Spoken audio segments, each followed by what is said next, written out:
Hello everyone. Good evening everyone. आवाज आ रही है आप सभी को? Okay. Good evening everyone, good evening.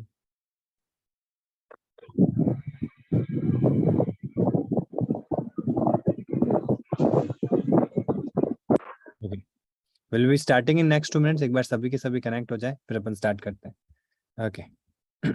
जब तक मैं राइटिंग पैड कनेक्ट कर लेता हूँ।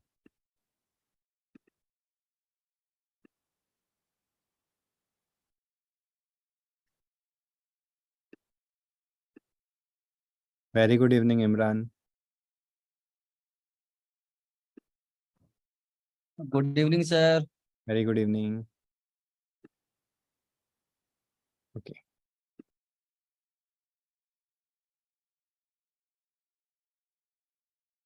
तो आज हम स्टार्ट करने वाले हैं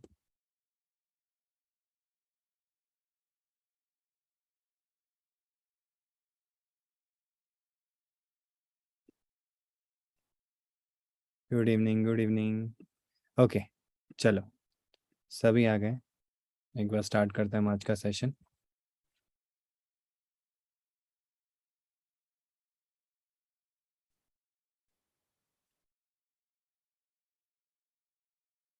इनहेरिटेंस। जब तक सभी लोग कनेक्ट हो रहे हैं, जो कनेक्टेड लोग हैं, उनसे मेरा क्वेश्चन है कि आपको क्या लगता है इनहेरिटेंस क्या है? आप चैट में आंसर कर सकते हो। चैट में आप बता सकते हो कि आपको क्या लगता है इनहेरिटेंस का क्या मतलब होता है। देखो, जरूरी नहीं आपको पता हो, आप टर्म को भी समझ सकते हो कि टर्म से क्या पता चल रहा है, और उस टर्म को आप बता सकते हो कि यार ये टर्म का मतलब ये होता है, तो शायद इसका मतलब भी ये होना चाहिए। तो यू कैन, आपको अगर आइडिया है तो आप बता सकते हो कि what do you mean by inheritance. Yes everybody. To inherit things. Very good Gunit. Child inherit parents properties like face. Very good, very good, बहुत अच्छा जा रहे हो सुमित। और बाकी सब जने जो भी कनेक्ट हो रहे हैं, आप सभी के लिए भी क्वेश्चन है, what do you mean by inheritance? Inheritance का मतलब क्या होता है? बहुत सही जा रहे हो। रीयूजेबिलिटी, हाँ बिल्कुल रीयूजेबिलिटी है। बट अगर मैं नॉर्मल देखूं तो उसमें इनहेरिटेंस को, टर्म को अगर आप समझाओगे ना, तो आपको पूरा कॉन्सेप्ट समझ में आ जाएगा। एक क्लास की सब प्रॉपर्टी दूसरी क्लासेस में यूज करना। Very good Naveen. Child inheritance, qualities और functionality that we inherit from other और parent things. Yes very good Vineet. बाकी सबके आंसर क्या है? क्या लगता है आपको इनहेरिटेंस मतलब क्या? अगर मैं टर्म लिख रहा हूँ इनहेरिटेंस, तो what do you mean by inheritance? देखो, एक टर्म लिखता हूँ मैं यहाँ पे। आई होप कितना हो गया, 34 हो गया ना। स्टार्ट करते हैं अभी। देखो, समझते हैं इस टर्म को। बहुत बहुत सही आंसर दिया है सभी ने। और भी किसी ने दिया, मैं एक बार चेक कर लेता हूँ। हम अपना पेरेंट की क्वालिटीज इनहेरिट करते हैं, न अपनी फिजिकल क्वालिटी होती है। Very good Supriya, good. बिल्कुल सही। जो टर्म इनहेरिटेंस है ना, इट कम्स फ्रॉम हेरिडिटी। इस टर्म के बारे में सुना है? This is a biological term. आपको पता है कि एक्स वाई, कुछ एक होता है एक्स एक्स और एक होता है एक्स वाई क्रोमोसोम, जिसकी हेल्प से एक बॉय या गर्ल पैदा होता है। कोई भी इंसान बर्थ लेता है तो कुछ जीन्स होते हैं जो आपके पेरेंट से मिलते हैं। पेरेंट मतलब फादर एंड मदर, दोनों से आपको कुछ जीन्स मिलते हैं। उसके बेसिस पे, मतलब उनकी कुछ बेटर चीज होगी, कुछ बहुत अच्छी क्वालिटीज होंगी, कुछ क्वालिटीज होंगी और कुछ कॉन्स भी होंगे। मैं कैसे बताता हूँ क्वालिटीज कैसे? जैसे फेशियल एक्सप्रेशंस, जैसे दिखना, फेस उनके जैसा सिमिलर होना। उनमें वो अगर शांत है तो आप भी शांत हो। मतलब होता है ना कि बहुत काम रहते हैं पापा या मम्मी, तो आप भी, आपने वो चीज आपको जीन्स में मिली है वो, कि आप जिसने, जैसे आपके पापा काम रहते हैं वैसे आप भी काम रहते हो टफ सिचुएशंस में। ठीक है। और कॉन्स में क्या होता है कि जैसे पापा को भी गुस्सा आता है बहुत ज्यादा, जब चीजें बहुत आउट आउट परफॉर्म करने लग जाती है, मतलब एक एक सर्टेन लेवल से एक्सटेंड कर जाती है, तो बहुत ज्यादा गुस्सा आता है। और वो सेम चीज आपके साथ में भी है। और क्वालिटीज में जैसे मैंने आपको बताया, फेस के हिसाब से भी हो सकती है, फेशियल एक्सप्रेशंस के हिसाब से हो सकती है, फेशियल फीचर्स, या फिर आपके बॉडी के फीचर्स के हिसाब से हो सकती है। एंड आपकी रियल लाइफ जो इंटरनल क्वालिटीज हैं, जैसे गुस्सा आना, जैसे कि किसी के साथ में प्यार से बोलना, तो ये सारी चीजें भी इफेक्ट करती है। ये क्वालिटीज में आ गया। और कॉन्स में ये भी आ सकता है कि जैसे आपको कोई डिजीज है, फॉर एग्जाम्पल, आपको नहीं, भगवान करे किसी को ना हो, बट मैं एक एग्जाम्पल ले रहा हूँ कि जब आप किसी को दिखाने जाते हैं डॉक्टर के पास में, तो डॉक्टर आपको क्या बोलता है कि यार इस एज के हिसाब से ना आपको नहीं, किसी को भी एक्स पर्सन दिखाने गया डॉक्टर के पास में, तो डॉक्टर ने बोला कि यार आपको इस एज में तो ये डिजीज नहीं हो सकती। सपोज दैट हम ले लेते हैं diabetes, one of the most dangerous diseases in the market, ठीक है। तो आपको तो इस एज में डायबिटीज नहीं होनी चाहिए, क्या आपका फैमिली बैकग्राउंड क्या है, होता है ना ऐसा। तो आपसे पूछते हैं कि आपके फैमिली में किसी को है क्या, आपके ददियाल में या ननियाल में किसी को है ऐसा, मम्मी के परिवार में या पापा के परिवार में। तो अगर है तो वो वहां से रिलेटेड करते हैं कि वहां से आपको वो जेन्स मिले होंगे जिससे कि आप ये चीज को पोजेस कर रहे हो। It can be plus point, it can be negative point. तो this is what heredity means. कहते हैं ना कि यार ये चीज तो मेरी हेरिडिटिकल है, मेरे मेरे में कुछ खासियत नहीं है, ये मेरे खून में है, ऐसे बोलते हैं ना। वो खून का मतलब ये जीन्स में, मेरे जीन्स में। तो उसका मतलब ये होता है। तो अब हम एक्चुअल में लॉजिक लगाते हैं कि यार ये तो हुआ हमारा बायोलॉजिकल फॉर्मूला, कि भाई बायोलॉजिक टर्म में आप हेरिडिटी को यूज करते हो, ये रियल लाइफ में आपने एग्जांपल से समझा दिया।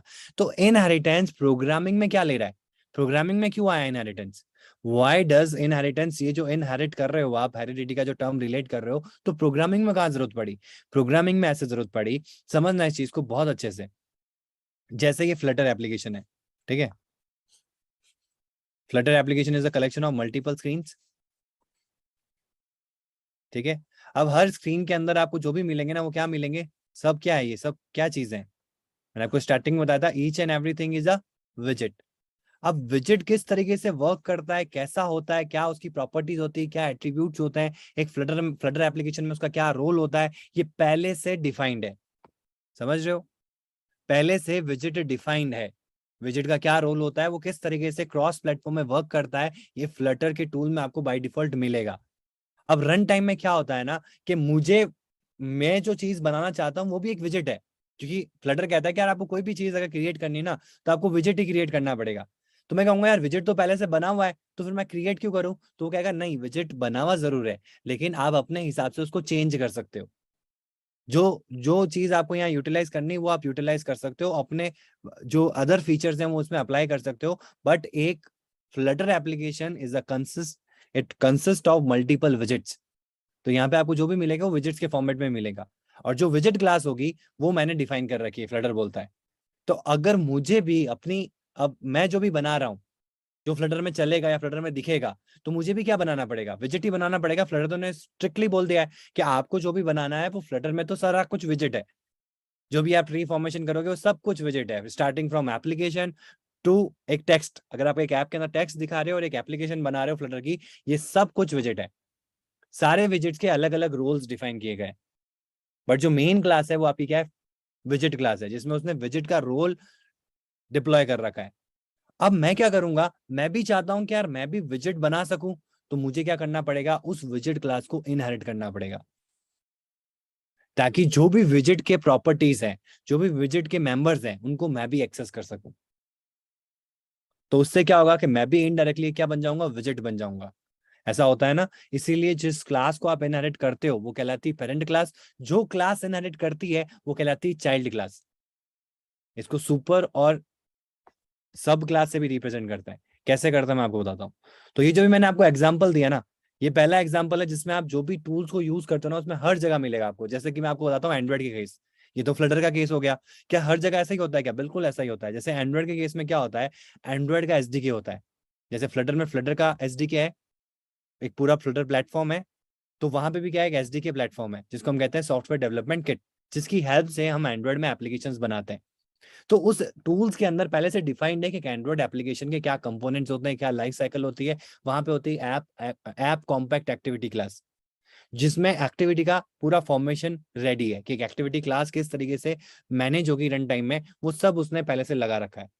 क्योंकि उसको तो डिफाइन करना ना कि एंड्रॉइड में क्या चलेगा, कि एक्टिविटी चलेगा। अब उस एक्टिविटी में आपको क्या करवाना है वो आपके ऊपर है, बट आपको बनाना तो एक्टिविटी पड़ेगा। तो हम क्या करेंगे, जब हमको भी हमारी स्क्रीन क्रिएट करनी होगी एंड्रॉइड के अंदर, तो हमको मेरी क्लास को एक्सटेंड करवाना पड़ेगा उस क्लास से जिसमें ये एक एक्टिविटी का कोड लिखा हुआ हो। तो इनडायरेक्टली क्या हो रहा है यहाँ पे, रीयूजेबिलिटी हो रही है। मैं विजिट को 20 जगह यूज कर रहा हूं, लेकिन मैं विजिट को बार बार, जो विजिट की प्रॉपर्टीज है वो बार बार डिफाइन नहीं करनी पड़ रही है। वो एक क्लास में डिफाइंड है, मैं उसका क्या कर रहा हूँ। अब आप ऑब्जेक्ट भी तो क्रिएट कर सकते हो। देखो ऑब्जेक्ट जब आप क्रिएट करते हो तो आप, ऑब्जेक्ट का मतलब समझना, ऑब्जेक्ट जब आप क्रिएट करते हो तो आप फीचर्स को यूटिलाइज करते हो रन टाइम में। और इनहेरिट जब करते हो तो ऑटोमेटिकली जो बेसिक फीचर्स हैं, जो उसमें डिफाइंड है, वो जो प्रॉपर्टीज उसमें अलाइन हो रही है, वो सारी प्रॉपर्टीज आपको अलाइन हो जाती है जो उस क्लास में मिल रही है। तो मैं जब ऑब्जेक्ट क्रिएट करता हूं तो मैं उस टाइप का एक रेफरेंस क्रिएट कर रहा हूं, और जब मैं इनहेरिटेंस कर रहा हूं तो मैं चाह रहा हूं कि मेरी क्लास भी वैसे ही रिएक्ट करे या वैसे ही एक्ट करे जैसे वो पहले से बनी मार्केट में जो एक क्लास है। और इस केस में हम हमारी खुद की क्लास भी बना सकते हैं। मतलब अगर मुझे इनहेरिटेंस करना है और मुझे लग रहा है कि यार ये जो एक मैंने क्लास बनाई है ये मुझे 20 जगह यूज में आएगी और मुझे इसी की कॉपीज बनानी है डिफरेंट डिफरेंट पर्पज के लिए, तो वहां पे मैं इनहेरिटेंस को यूज करूंगा। ठीक है, अब हम इसको समझते हैं कैसे होता है इनहेरिटेंस। तो जैसे सपोज दैट ये आपका क्लास है, क्लास ए। ठीक है, इसमें आपने अपने मेंबर्स बना रखे हैं, यानी कि वेरिएबल्स हैं, फंक्शंस हैं कि आपने यहाँ डिफाइन कर रखे हैं इस क्लास में। अब आपने यहाँ बनाया क्लास बी। अब मुझे कुछ ऐसे फीचर्स हैं जो यहाँ पड़े हैं जो मुझे चाहता हूँ कि वो सारे के सारे इस क्लास बी के लिए भी अप्लाई हो जाए। तो मुझे क्या करना पड़ेगा, एक कीवर्ड होता है, इसको मैं अलग कलर से लिखता हूँ ताकि आपको याद रहे हमेशा।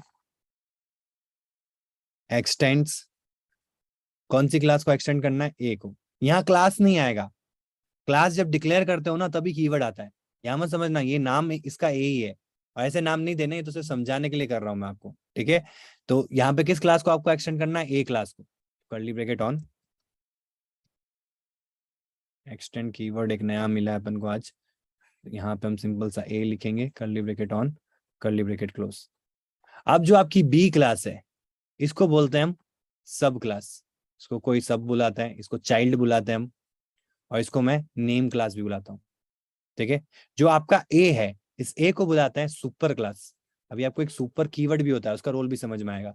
सुपर क्लास, पेरेंट क्लास, कुछ भी बुला सकते हो। अगर आपको कहीं टर्म में ऐसा दिख रहा है पेरेंट क्लास या सुपर क्लास या सरनेम क्लास, इसका मतलब क्या है कि यहाँ पे इनहेरिटेंस हुआ है और जो इसका पेरेंट क्लास है उसकी बात हो रही है, जिससे इस क्लास ने जिसको इनहेरिट किया है वो इसका पेरेंट है या सब सुपर है या सरनेम है। क्योंकि आप रियल लाइफ में भी तो देखो ना, आप जैसे फॉर एग्जाम्पल किसी ने अपना नाम टाटा रख लिया है ना, मतलब किसी ने कहा कि यार मुझे टाटा अंबानी की पावर चाहिए, तो उसने क्या किया, अपना नाम टाटा रख लिया। अब आप कहोगे यार टाटा तो बहुत सारे हैं, उसकी बात हो रही है यहाँ पे, मैं एक एग्जाम्पल लेके समझा रहा हूँ आपको। ठीक है, तो केवल नाम टाटा रखने से आपका सरनेम टाटा नहीं हो जाएगा, मतलब आप उस फैमिली से बिलोंग करोगे ये जरूरी नहीं है। उसके लिए आपको क्या करना पड़ेगा, उसको एक्सटेंड करना पड़ेगा, उसी की फैमिली का आपका हिस्सा होना पड़ेगा। अगर उसके फैमिली का आप हिस्सा हो, उसके सारे फीचर्स को आप एक्सटेंड कर पा रहे हो, यानी कि आप उसके क्या हो, प्रिसीडर हो गए। प्रिसीडर होते हैं ना, जैसे एंसेस्टर होते हैं जैसे प्रिसीडर हो गए। जैसे दादाजी हैं, दादाजी से पापा, पापा से आप, फिर आपके बच्चे, फिर उनके बच्चे, इस तरीके से साइकिल रहेगी। तो ये हमारा इनहेरिटेंस होता है। अब इसमें ये जो है इसके जितने भी फीचर्स है कौन एक्सेस कर सकता है, ये क्लास एक्सेस कर सकती है।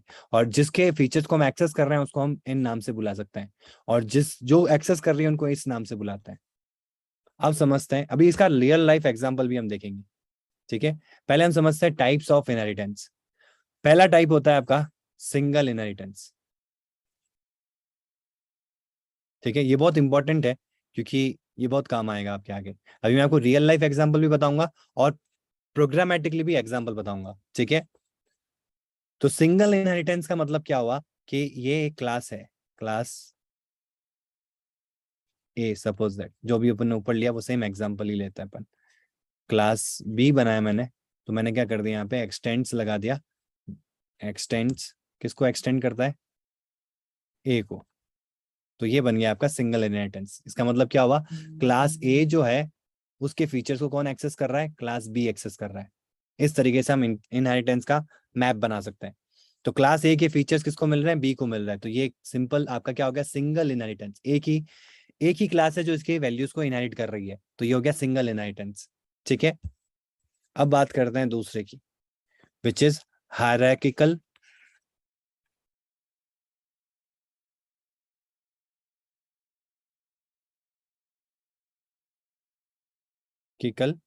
इनहेरिटेंस। इसका मतलब क्या होता है, जो भी मैं दादा, grand father, great grand father, father and children का जो कॉन्सेप्ट होता है वो आपका हायरार्किकल होता है। कहते हैं ना ये हमारी फैमिली की हायरार्की है। ठीक है, तो उसमें क्या होता है, उसमें होता है कि जैसे क्लास ए है, इसको किसने एक्सटेंड किया, बी ने एक्सटेंड किया। ठीक है, मतलब B is child of A, whereas B के खुद का भी चाइल्ड है, कौन है, सी है, ठीक है, और सी का खुद का चाइल्ड है, डी है। और ये जो हायरार्की मेंटेन हो रही है इसको हम कहते हैं हायरार्किकल इनहेरिटेंस। इसमें क्या हो रहा है, इसमें जो ए के फीचर्स हैं वो कौन एक्सेस कर रहा है, बी एक्सेस कर रहा है, बी के फीचर्स हैं वो कौन एक्सेस कर रहा है, सी एक्सेस कर रहा है, और सी के फीचर्स कौन एक्सेस कर रहा है, डी एक्सेस कर रहा है। तो इनडायरेक्टली अगर हम देखें तो ए के फीचर्स इनडायरेक्टली कौन एक्सेस कर रहा है, डी कर सकता है। जैसे होता है ना कि आपके दादाजी की एम्बेसडर थी, ठीक है, ग्रेट ग्रेट ग्रैंडफादर जो थे उनके उस टाइम में जो कार थी मर्सिडीज थी, वो जैसे विंटेज कार थी सपोज दैट, तो आज उसका एक्सेस आपके पास में होगा ना, आप उसको अपने हिसाब से मॉडिफाई भी कर सकते हो, और उसका एक्सेस तो है आपके पास में। और वो एक्सेस कैसे आया, क्योंकि वो एक्सेस मिला आपके दादाजी को, फिर दादाजी से एक्सेस मिला आपके पापा को, और पापा से आपको एक्सेस मिला, और ऐसे इसी एक्सेस को और आगे कौन ले जाएगा, आप ले जाओगे। आप उस एक्सेस को किसको प्रोवाइड करोगे, अपने बच्चों को प्रोवाइड करोगे। तो ये हायरार्किकल स्ट्रक्चर हो गया, ठीक है। फिर आता है तीसरा पार्ट, सी पार्ट, इसको हम बोलते हैं मल्टी लेवल। अब इसमें कंफ्यूजिंग पॉइंट है जिसको मैं यहाँ कर इसके सामने क्लियर कर देता हूँ। एक होता है मल्टीपल, कोई बताना चाहेगा मुझे इसमें डिफरेंस क्या है, नाम से समझाना मुझे। मल्टी लेवल और मल्टीपल, एक मल्टीपल इनहेरिटेंस होता है और एक मल्टी लेवल होता है। तो what is the main difference between multi level and multiple, आप चैट में बता सकते हो मुझे। यस, हाँ, multi level inheritance, multiple means many to one. Okay good, very good Guneet. एक चाइल्ड के दो parents means multiple, very good.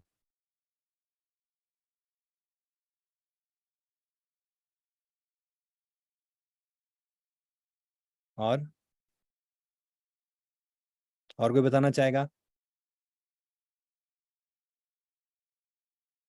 देखो, जब हम बात करते हैं मल्टीपल की, तो मल्टीपल में क्या होता है, ये सिर्फ आपको सी प्लस प्लस में मिलेगा मल्टीपल। बाकी जितनी लैंग्वेजेस ने ऊप्स कॉन्सेप्ट को अडेप्ट किया है, उन्होंने इस एम्बिग्यूटी जनरेट करते हुए इनहेरिटेंस को हटा दिया है। उसका रीजन भी बताऊंगा इसमें एम्बिग्यूटी क्यों जनरेट होती है।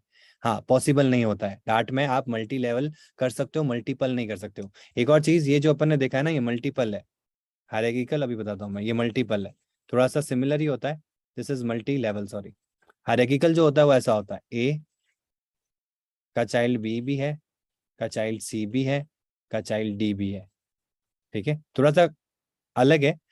This is known as hierarchical. Hierarchical मतलब क्या हुआ कि ये पेरेंट है, इसके मल्टीपल चाइल्ड है, इनको हम सिबलिंग कनेक्शन भी बोलते हैं, कजिन्स होते हैं या रियल सिबलिंग्स होते हैं आपके, तो वो कनेक्शन। तो ये आपका चाइल्ड है, मतलब ये चाइल्ड है, ये भी चाइल्ड है, और ये भी चाइल्ड है, और पेरेंट एक है। जो पेरेंट एक हो, चाइल्ड मल्टीपल हो, तो आपका हायरार्किकल होता है। इसी का उल्टा अगर मैं करूं, जब चाइल्ड एक हो और मल्टीपल पेरेंट्स हो, तो वो होता है आपका मल्टीपल। जैसे कि ये मेरा चाइल्ड है, ठीक है, और इसके पेरेंट है ए, ये तो पहले से ही है चाइल्ड, बी कर देते हैं, इसका पेरेंट बी भी है, इसका पेरेंट सी भी है, इसका पेरेंट डी भी है, इसका पेरेंट ई भी है, ठीक है। जब एक से ज्यादा पेरेंट्स होते हैं किसी भी एक क्लास के, तो वहां पे क्या हो रहा है, इनहेरिटेंस हो रहा है, मल्टीपल इनहेरिटेंस, ठीक है। तो अब इस केस में प्रॉब्लमेटिक क्या है, डार्ट में नहीं होता, ये ध्यान रखना, ये नहीं होता है। मैं यहाँ पे क्रॉस कर रहा हूँ, मल्टीपल इनहेरिटेंस आप नहीं कर सकते हो। आप एट ए टाइम एक से ज्यादा क्लास को इनहेरिट नहीं कर सकते हो, एक ही क्लास को कर सकते हो, ठीक है। इसका रीजन बताता हूँ मैं क्यों होता है ऐसा। देखो, इंटरफेस को यूज करेंगे, यहाँ पे इंटरफेस को भी यूज करेंगे अपन, बट अभी अपन देखते हैं यहाँ पे इनहेरिटेंस। जब मैं एक क्लास से ज्यादा को इनहेरिट कर रहा हूँ, तो सपोज करो यहाँ पे एक फीचर है, फीचर मतलब यहाँ बी का एक वेरिएबल है ए नाम से, इसकी वैल्यू 5 है, ठीक है, और कोइंसिडेंटली ई के अंदर भी एक ए वेरिएबल है जिसकी वैल्यू 7 है, ठीक है। हो सकता है ना, ऐसा पॉसिबल है।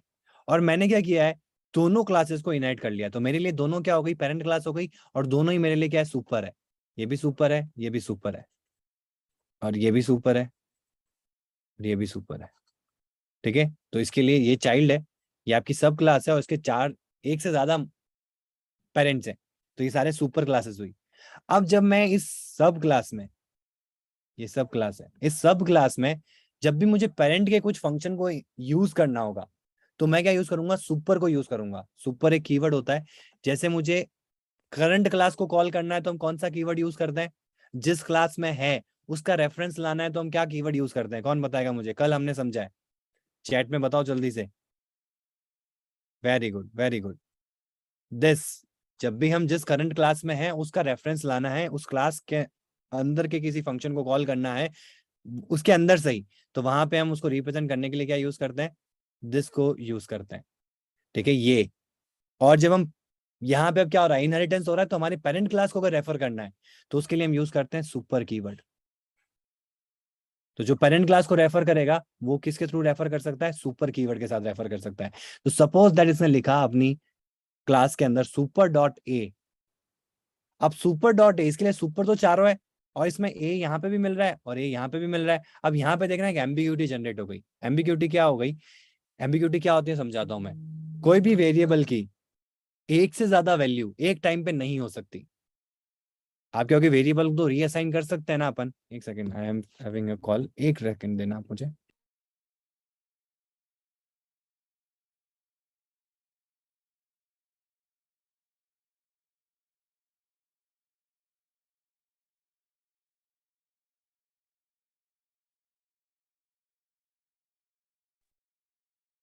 ओके।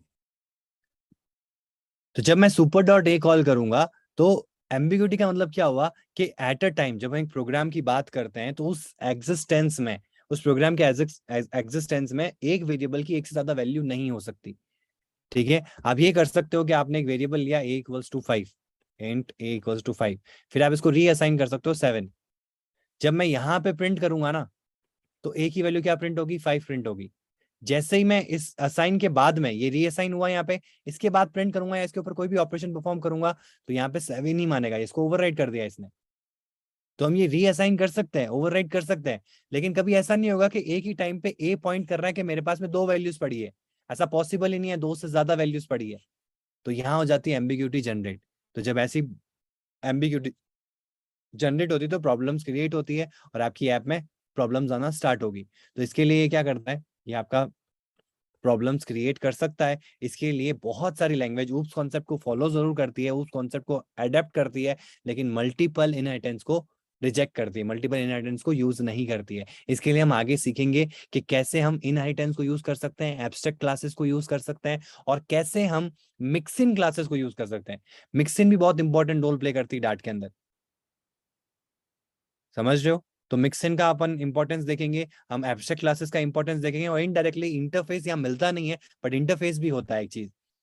एक्चुअल में आप जो एब्स्ट्रैक्ट क्लासेस बनाते हो ना, तो एक ऐसा एब्स्ट्रैक्ट क्लास होते हैं जिसमें सारे जो फंक्शंस होते हैं वो एब्स्ट्रैक्ट होते हैं, वो आपका इंटरफेस होता है। और वो इसीलिए यूज में आता है कि भाई डेफिनेशन प्रोवाइड ही नहीं करनी है, सिर्फ डिक्लेरेशन करना है। तो इंटरफेस वाली क्लास में हम इंटरफेस को भी अच्छे से समझेंगे और इंटरफेस का रोल समझेंगे, और डार्ट में उसका अल्टरनेटिव क्या है। ठीक है, एब्स्ट्रैक्ट क्लासेस के बारे में समझेंगे और हम मिक्स इन क्लासेस के बारे में समझेंगे। समझ में आया आपको। तो इनहेरिटेंस में हमेशा ध्यान रखना आप कि मल्टीपल इनहेरिटेंस कभी नहीं होता। आपको हमेशा जो दिखेगा ना, आप एक से ज्यादा क्लास को इनहेरिट कर ही नहीं सकोगे, आप एट अ टाइम एक ही क्लास को इनहेरिट कर पाओगे। इसी के लिए हम एब्स्ट्रैक्ट क्लासेस और इंटरफेस और मिक्सन को यूज करते हैं। ठीक है। फिर मल्टी लेवल क्या होता है, मल्टी लेवल अभी मैंने आपको बताया, ए को एक्सटेंड करता है बी, बी को एक्सटेंड करता है सी, सी को करता है D. This is multi level. और यहीं पे अगर मैं बताता हूँ आपको, ए के मल्टीपल चाइल्ड है, ई और एफ भी ए के चाइल्ड है। तो ये जो पार्ट हुआ है ना यहाँ पे, ये वाला, ये आपका हायरार्किकल हो गया। एक पेरेंट के मल्टीपल चाइल्ड हो सकते हैं बट एक चाइल्ड के मल्टीपल पेरेंट नहीं हो सकते। ये हमेशा ध्यान रखना। ठीक है। तो ये होता है आपका multi level and this is your hierarchical. ठीक है। इज इट क्लियर, पॉइंट समझ में आया। अब इसका एक प्रैक्टिकल एग्जांपल देख लेते हैं अपन। तो मैं यहाँ पे एंड्रॉइड स्टूडियो ओपन कर रहा हूँ।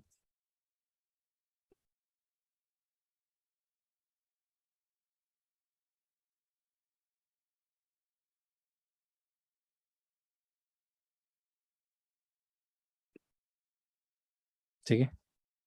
कल यहाँ पे हमारे इश्यूज आ रहे थे, वो इश्यूज क्यों आ रहे थे, क्योंकि मेरा मैक के अंदर सिक्योरिटी अपडेट आ रखा था और मैंने उसको अपडेट नहीं कर रखा था, तो इस वजह से वो इशू आ रहा था।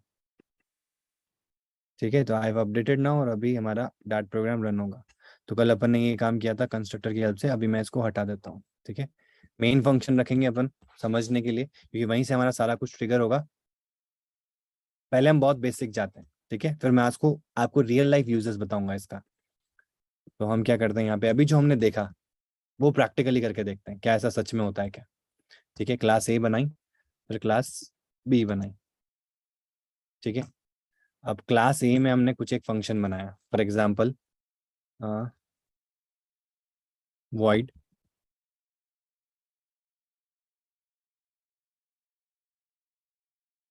a function.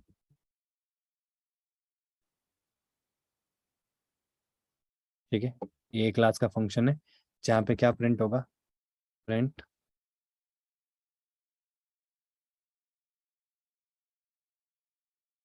Class a function called. ठीक है, अब बी में आ गए, और अब मैं क्या करूंगा, मैं क्लास ए का ऑब्जेक्ट नहीं बनाऊंगा। समझना इस चीज को बहुत अच्छे से। हमको अगर इस फंक्शन को कॉल करना है तो हमको क्या करना होता है, इस क्लास का ऑब्जेक्ट बनाते हैं, फिर उसके अंदर से ए फंक्शन को कॉल करते हैं। अब मैं क्या करूंगा, थोड़ा सा अलग करूंगा, मैं यहाँ पे एक्सटेंड करूंगा। एक्सटेंड्स किसको कर रहा हूँ, क्लास ए को एक्सटेंड कर दिया, कोई दिक्कत नहीं है। क्लास बी ने क्लास ए को एक्सटेंड कर दिया, और मैंने क्लास बी में कोई फंक्शन नहीं बना रखा है। ठीक है, अब क्योंकि बी ने ए को एक्सटेंड किया तो इसके जो मेंबर्स हैं इनको कौन एक्सेस कर सकता है, बी कर सकता है, या बी की हेल्प से मैं कर सकता हूँ जब मैं इसका ऑब्जेक्ट बनाऊंगा। तो आप देखना यहाँ पे, अब मैं किस क्लास का ऑब्जेक्ट बना रहा हूँ, तो मैं बनाऊंगा बी क्लास का ऑब्जेक्ट। तो बी इक्वल्स टू बी का ऑब्जेक्ट, ऐसे ही बनाएंगे हम बी क्लास का ऑब्जेक्ट, और फिर बी डॉट कर दूंगा, तो यहाँ पे मुझे ए फंक्शन मिल रहा है। ये कैसे हुआ, जबकि ए फंक्शन कहाँ पड़ा है, इस ए क्लास में। मैंने किसका ऑब्जेक्ट बनाया, बी क्लास का ऑब्जेक्ट बनाया। अब देखना, मैं इसको एक्सटेंड हटाता हूँ, ये एक्सटेंड से हटाता हूँ, एरर आ गया। The method a function isn't defined for the type B. तो आपको रोल समझ में आ रहा है कि हम जब एक्सटेंड करते हैं तो हम उस टाइप के बन जाते हैं। तो उस टाइप के बनने से क्या हुआ कि हम उसमें से वो क्लास का काम करवा सकते हैं जो हम एक्चुअल में उस क्लास से करवा सकते हैं। ठीक है, तो अब एक बी ने ए को एक्सटेंड किया और अब हम इसको रन करते हैं। आ गया क्लास ए फंक्शन कॉल्ड,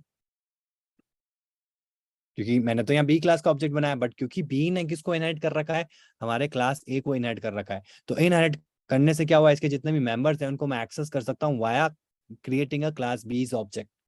ठीक है, अब दूसरा रोल समझते हैं, एक और चीज समझते हैं इसमें। मैंने आपको बताया था कंस्ट्रक्टर के बारे में, तो इसका कंस्ट्रक्टर कैसा होगा, ऐसा होगा। एक काम करते हैं, ए से थोड़ा आपको अजीब लगेगा, एक ही जगह मैं यहाँ कर देता हूँ WS। ठीक है, इस क्लास का नाम रखते हैं क्यूब। ठीक है, क्यूब ने किसको एक्सटेंड किया है, WS को एक्सटेंड किया है, अभी थोड़ा क्लियर होगा आपको। और ये WS का फंक्शन है। ठीक है, और अब हम क्या कर रहे हैं, WS का कंस्ट्रक्टर बना रहे हैं। मैं ऑब्जेक्ट भी किसका बना रहा हूँ, क्यूब का ऑब्जेक्ट बना रहा हूँ।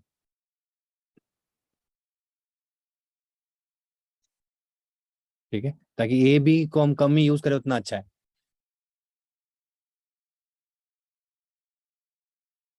क्यों ने इसको कर रखा है,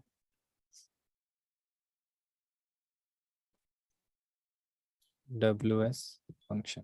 ठीक है, अब यहाँ इसका कंस्ट्रक्टर बनाते हैं, WS ये हो गया इसका कंस्ट्रक्टर। ठीक है, और मैंने क्या कहा था, ये इसका इनिट ब्लॉक होता है, कहा था मैंने आपको। इनिट ब्लॉक मतलब जब भी इस क्लास का कंस्ट्रक्टर क्रिएट होगा तब तब ये फंक्शन कॉल होगा। ठीक है, तो हम इसमें एक काम करते हैं, हम इसको भी प्रिंट करवा देते हैं, प्रिंट WS ऑब्जेक्ट क्रिएटेड। ठीक है, ये मैं आपको सिर्फ बता रहा हूँ कि एक्चुअल में जब हम इसके ऑब्जेक्ट को क्रिएट कर रहे हैं तो सबसे पहले का क्या हो रहा है। ठीक है, और ऐसा कैसा, मैं क्यूब का भी एक कंस्ट्रक्टर बनाता हूँ, इसका भी तो बना सकता हूँ क्यूब का भी। ये कंस्ट्रक्टर हो गया, और इसके अंदर मैं क्या करता हूँ, प्रिंट कर देता हूँ क्यूब ऑब्जेक्ट क्रिएटेड। ठीक है, अब जब ये कॉल होगा तो यहाँ पे क्यूब का ऑब्जेक्ट क्रिएट हो रहा है, तो क्यूब का ऑब्जेक्ट क्रिएट होगा मतलब ये कॉल होगा, ये कॉल होगा मतलब कंस्ट्रक्टर कॉल होगा। उससे पहले इस क्लास ने किसको एक्सटेंड कर रखा है, डब्ल्यू एस को, तो डब्ल्यू एस का कंस्ट्रक्टर कॉल होगा, ये प्रिंट होगा, फिर आपका ये प्रिंट होगा, और फिर उसके बाद में हम इसको क्या कर रहे हैं, डब्ल्यू एस फंक्शन को कॉल कर रहे हैं, तो ये वाला फंक्शन प्रिंट होगा, मतलब ये वाला जो आपका लाइन है ना ये प्रिंट होगा। तो इससे आपको एक प्रॉपर्टी समझ में आएगी कि जब हम एक्सटेंड करते हैं तो एक्चुअल में होता क्या है। आया, सबसे पहले कौन ऑब्जेक्ट क्रिएट हो रहा है, डब्ल्यू एस का, क्योंकि आप उसको इनहेरिट कर रहे हो ना, जब तक वो बनेगी नहीं, उसका एग्जिस्टेंस ही नहीं होगा, तो आप उसको कैसे इनहेरिट कर लोगे। तो वो इनहेरिट होगा मतलब वो बनेगी, फिर उसको इनहेरिट करोगे अपनी क्लास के अंदर, तो फिर अपना ऑब्जेक्ट क्रिएट होगा, जो किस टाइप का होगा, जिस क्लास का अपन ने ऑब्जेक्ट क्रिएट किया उस टाइप का हम सिमिलर एक मॉडल, हमने उसी सारे फीचर्स को हमने एक्सेस करता हुआ एक और ऑब्जेक्ट क्रिएट किया, और अब उसी के थ्रू मैं उसके पहले वाले क्लास के फीचर्स को एक्सेस कर रहा हूँ। तो यहाँ पे क्या हो रहा है, डब्ल्यू एस का ये डब्ल्यू एस फंक्शन कॉल हो रहा है। और अगर मुझे यहाँ पे बी डॉट क्यूब का कोई फंक्शन बनाना हो, मैं क्यूब फंक्शन भी बना सकता हूँ ऐसे, void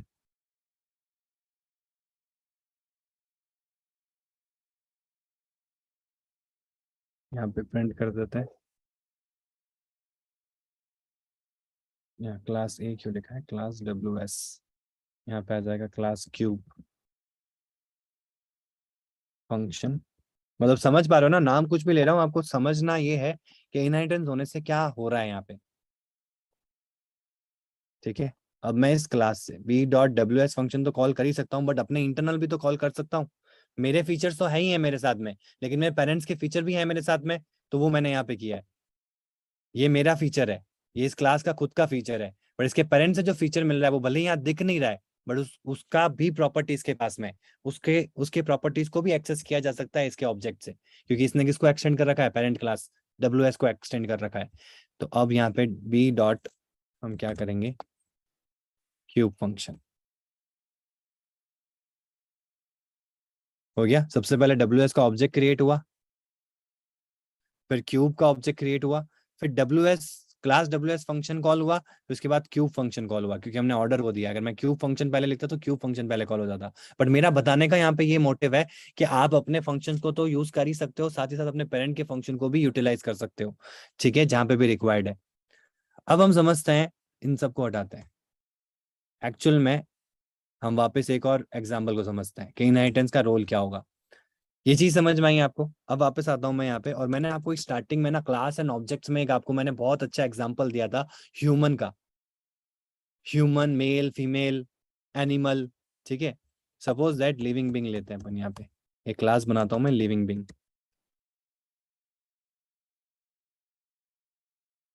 अब लिविंग बीइंग के ना दो फीचर्स हैं, सॉरी यहाँ फंक्शन कैसे बना दिया, ये तो क्लास है, ठीक है। लिविंग बीइंग क्लास बनाई मैंने नहीं, मतलब ये क्रिएटर की मैं बात सोच रहा हूँ कि अगर उन्होंने ऐसा किया होता तो उस कितने सिस्टमैटिक वे से वो चल सकते थे, ठीक है। अगर क्लासेस क्रिएट करी होती तो उनके लिए काम आसान हो जाता।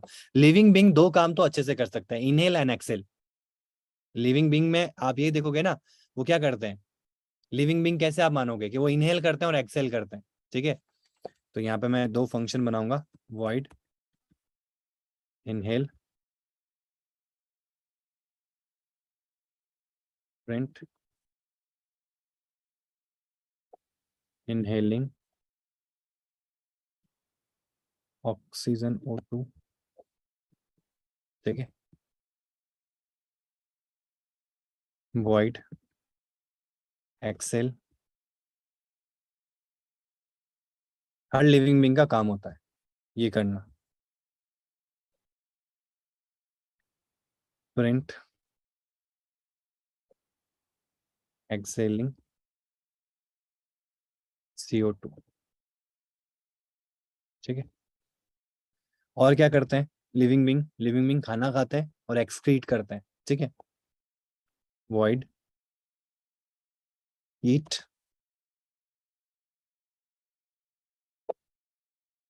यहाँ पे हम लेंगे स्ट्रिंग फूड, ठीक है। अब प्रिंट आ जाएगा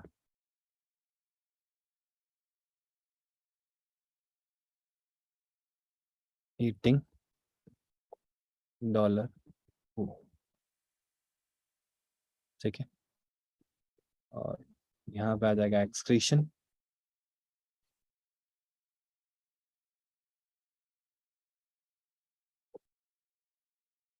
स्प्रिंग वेस्ट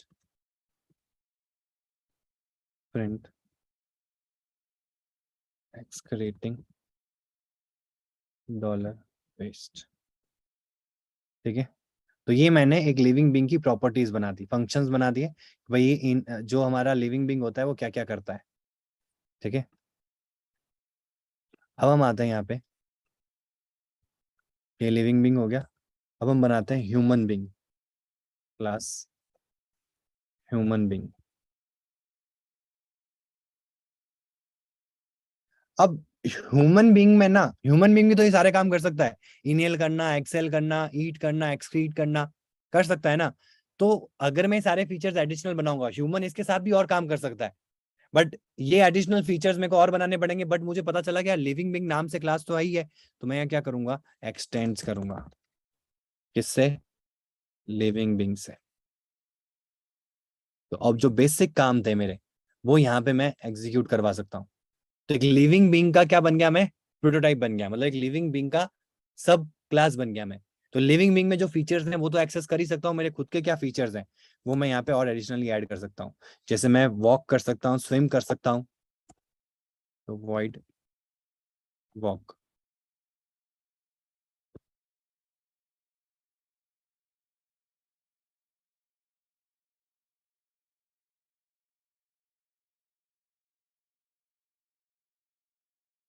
ठीक है, ऐसे ही मैं वॉक कर सकता हूँ, रन कर सकता हूँ,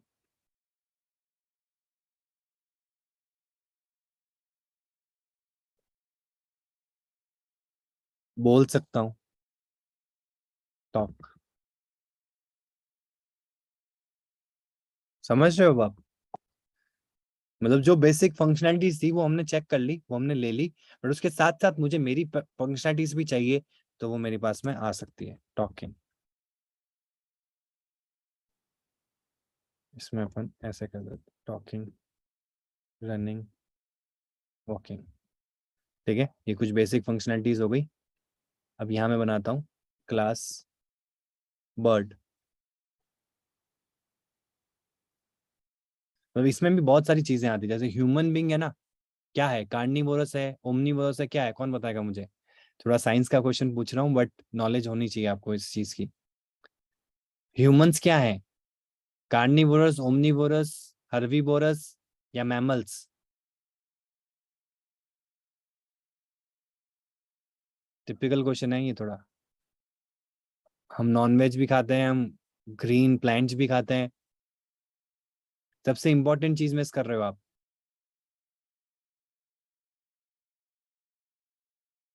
मैमल्स होते हैं, हम मैमल्स होते हैं क्योंकि हम रिप्रोडक्शन कर पाते हैं, we are mammals. And memory glands होते हैं, इस वजह से मैमल्स कहलाते हैं। और सबसे लार्जेस्ट मैमल कौन सा होता है? देखो मैं आपसे क्यों पूछ रहा हूँ, थोड़ा सा इंटरेक्टिव बना रहा हूँ सेशन, क्योंकि मैंने कल ही पढ़ा है। ठीक है, तो मुझे भी नहीं पता था। हाँ कोई दिक्कत नहीं, मुझे भी नहीं पता था, कल ही पढ़ा है और आज वो टॉपिक आ रहा है ना, तो मैं आपसे पूछ रहा हूँ। Blue whale, yes. Whale is one of whale is largest mammal alive on this planet. हाँ, तो हम मैमल्स की कैटेगरीज में आते हैं। ठीक है, वापस आ जाते हैं, मतलब मैं यहाँ पे ह्यूमन बीइंग को डायरेक्ट लिविंग बीइंग ना करके, लिविंग बीइंग की और कैटेगरीज होती है, कार्निवोरस, ओमनीवोरस, समझ रहे हो ना? मतलब आपको एक आइडिया देने की कोशिश कर रहा हूँ कि कितनी चीजें आसान हो जाती, क्योंकि हम इस कैटेगरीज में क्यों डिवाइडेड होते हैं, क्योंकि इन कैटेगरीज में कुछ कॉमन चीजें होंगी जो इन कैटेगरीज में मिलती है, फिर उसके अलावा हमारे पास में कुछ एडिशनल चीजें होंगी। ठीक है।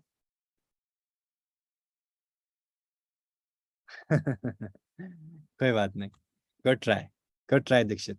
ओके, तो हम आ जाते हैं वापस बर्ड के ऊपर। तो बर्ड को हम एक्सटेंड कर देते हैं, क्योंकि ये भी तो लिविंग बींग है, तो लिविंग बींग से एक्सटेंड कर देते हैं, तो जो लिविंग बींग के काम होंगे वो सारे इसको भी मिलेंगे। बट इसमें एडिशनल क्या होंगे, birds can fly, humans can not. आप फ्लाई कर सकते हो क्या? नहीं कर सकते हम। हाँ, अगर रात बहुत ज्यादा हो गई और वी आर 2 पैक्स डाउन, तो फिर हम कुछ भी कर सकते हैं। ठीक है, तो प्रिंट फ्लाइंग।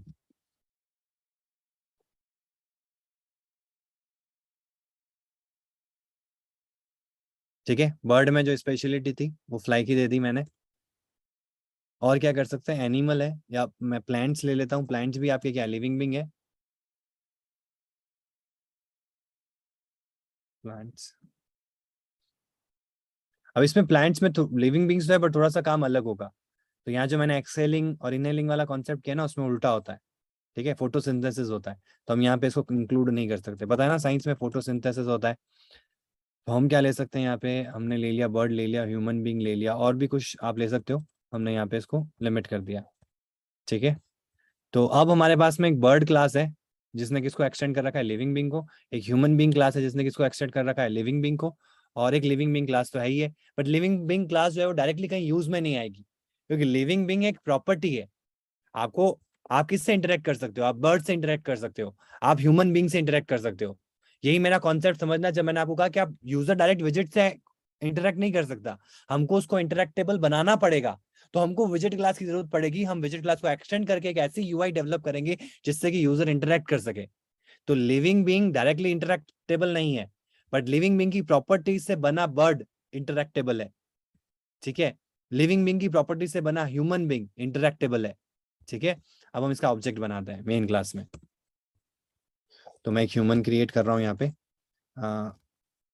वेर रमन इक्वल्स टू ह्यूमन बीइंग, ठीक है। ह्यूमन बीइंग का ऑब्जेक्ट बनाया। अब रमन के ऊपर सारे काम चल रहे हैं। रमन क्या कर सकता है, रमन ने सबसे पहले इनहेल किया, ठीक है। फिर रमन ने क्या किया, रमन ने एक्सेल किया, और ये कंटिन्यूस चल रहा है, इनहेल एक्सेल,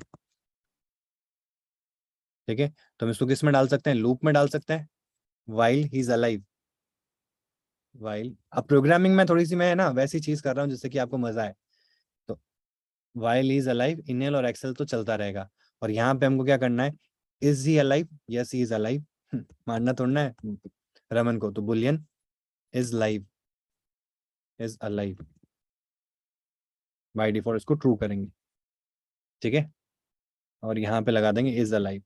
अगर ये अलाइव है तो ये दोनों काम करेगा, इनहेल और एक्सेल का, और लूप में चलाता रहेगा, ट्रू। ये ट्रू लूप में हो गया, चलता रहेगा, ठीक है। और टर्मिनेट कब करना है, टर्मिनेट तब करना है जब ये, इसमें एक एज ले लेते हैं अपन, int age equals to 0,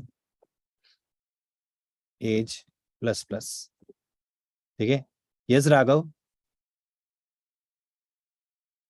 age plus plus का मतलब हुआ age equals to age plus 1, ठीक है। सर हम इसमें कास्केड नोटेशन ऑपरेटर का यूज कर सकते हैं, cascading notation operator. Cascading notation operator किस मतलब क्या रेफरेंस में कुछ, जैसे सर आपने ये वाइल लूप में रमन डॉट इनहेल किया है, हाँ तो ये है हमारा जो इनहेल है हमारा वॉइड टाइप का है ना। हाँ तो जैसे सर हमने फिर रमन डॉट इनहेल किया और रमन डॉट एक्सेल किया, हाँ, इसको हमने एक ही मतलब कि दो लाइंस में किया। अगर ऐसे इन्हीं कह रहे को हो? हमने एक ही लाइन में करना हो, ये हाँ जी ऐसे, हाँ जी नहीं, ऐसे पॉसिबल है। नहीं ऐसे पॉसिबल नहीं है, तब यूज में आता है। ये काम हम कैसे कर सकते हैं, जब मुझे मल्टीपल कोई आर्ग्यूमेंट्स देने हो ना, तो डॉट डॉट करके मैं उसको स्पेसिफाई कर सकता हूँ। जब मुझे लिस्ट ऑफ एलिमेंट्स मिलेंगे, जैसे स्ट्रिंग में वेरिएबल्स मिलेंगे मुझे मल्टीपल, तो वहां मैं डॉट डॉट करके सिंबलाइज कर सकता हूँ कि यहाँ पे मल्टीपल लिस्ट आएगी। उससे बेटर है कि हम लिस्ट टाइप को यूज कर ले, ठीक है। बट ऐसे डायरेक्टली आप दोनों फंक्शन को एक ऑब्जेक्ट से कॉल नहीं कर पाओगे, ठीक है। ठीक है सर, ठीक है। ओके। जब मैं थोड़ा अभी थोड़ा क्लियर नहीं हो पाया, जैसे आपने हाँ, मतलब कि एक्सप्लेनेशन दिया, मुझे थोड़ा मतलब कि दिमाग में पिक्चर नहीं बनी जो आप किस एक्सप्लेनेशन जो दिया ना आपने, जैसे आपने की, लिस्ट का एक्सप्लेनेशन, हाँ जी जो लिस्ट का एक्सप्लेनेशन दिया दिमाग में उसके रिलेटेड कोई पिक्चर नहीं बनी, मतलब कि देखो मैं लिस्ट, उसे क्लियर समझ देखो सका। मैं आपको बताता हूँ।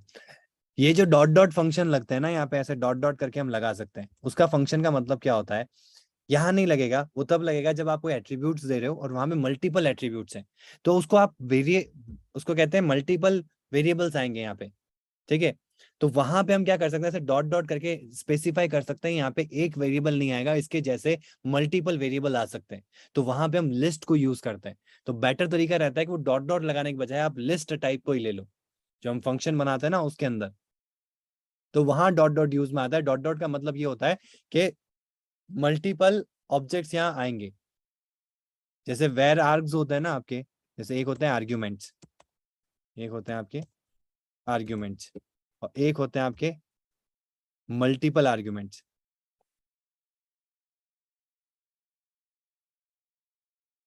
तो ये डॉट डॉट के फॉर्म में होता है। अब डॉट डॉट से क्या होता है कि आप डॉट डॉट करके एक टाइप डिफाइन कर सकते हो कि भाई स्ट्रिंग टाइप का आएगा, ठीक है। तो वहां पे क्या होगा कि जब वैल्यूज फैच की जाएगी तो वहां पे मैं मल्टीपल स्ट्रिंग प्रोवाइड कर सकता हूँ, एक स्ट्रिंग की जगह मैं मल्टीपल स्ट्रिंग प्रोवाइड कर सकता हूँ, वो मेरा फंक्शन हैंडल कर लेगा, ठीक है। तो वहां यूज में आता है ये,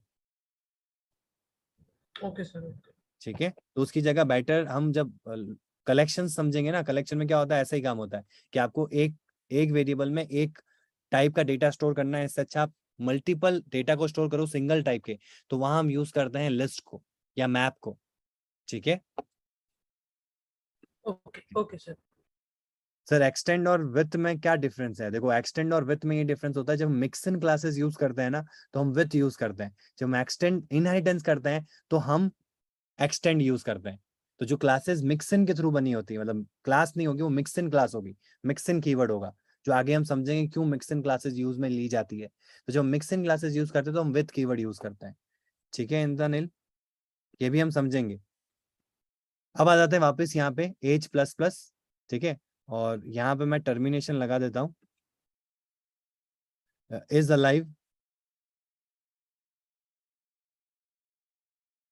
if age is greater than 70। तो मैं क्या कर दूंगा, is alive को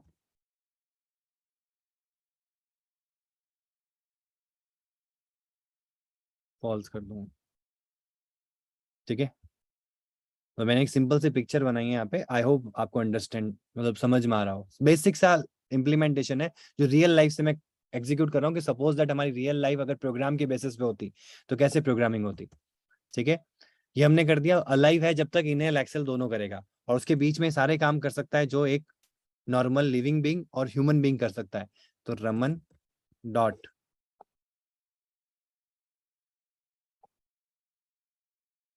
ईट पिज्जा, ठीक है। पहले walk, Raman dot walk, Raman dot run, Raman dot, ये जितने भी फंक्शंस हमने देखे थे, टॉक तो ये सब कर सकता है। फिर ईट किया, पिज्जा किया, बर्गर लिया, उसने बर्गर खाया, मतलब हम एक प्रॉपर्टी को समझ रहे हैं यहाँ पे कि भाई रमन की ये प्रॉपर्टीज हैं, ये जो प्रॉपर्टीज मिल रही है उसको कहाँ से मिल रही है, लिविंग बीइंग से मिल रही है।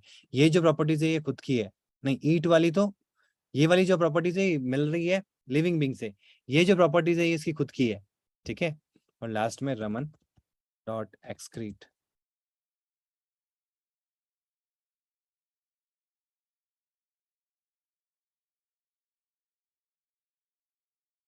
ठीक है। और इधर हम करते हैं एक और ऑब्जेक्ट बनाते हैं इधर ही, वेर, कोई बर्ड का नाम पता है क्या आपको, कोई मूवी आई हो, एंग्री बर्ड, रियो ले लेते हैं, बर्ड का नाम रियो है हमारी, ठीक है।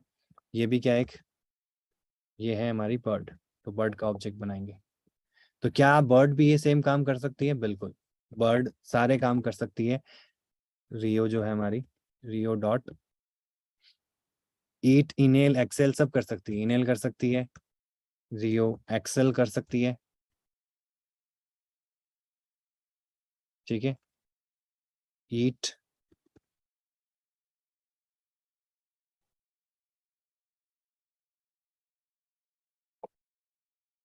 रियो डॉट एक्सक्रीट, रियो डॉट,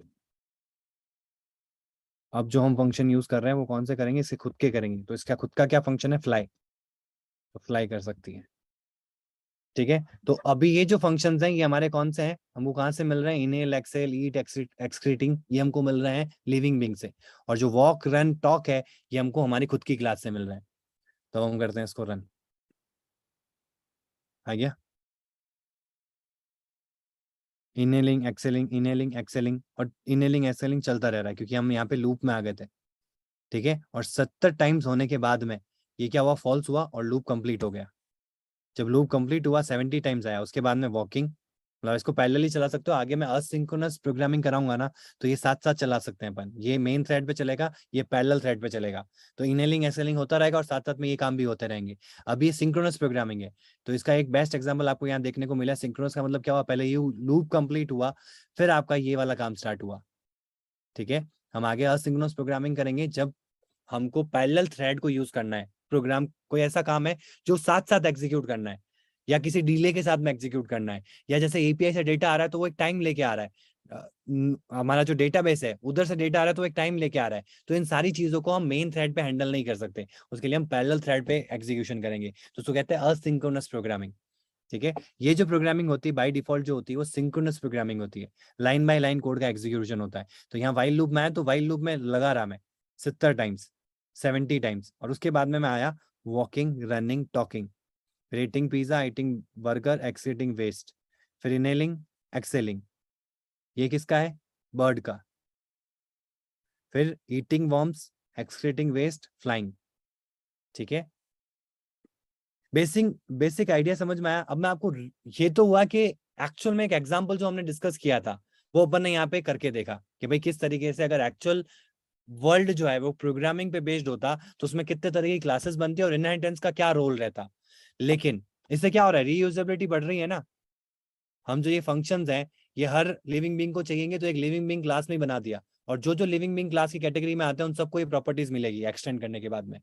ठीक है, अब मैं आपको फ्लटर के अंदर इन एक्चुअल रियल में जो इसका यूजेस है वो बताता हूँ। यहाँ देखो,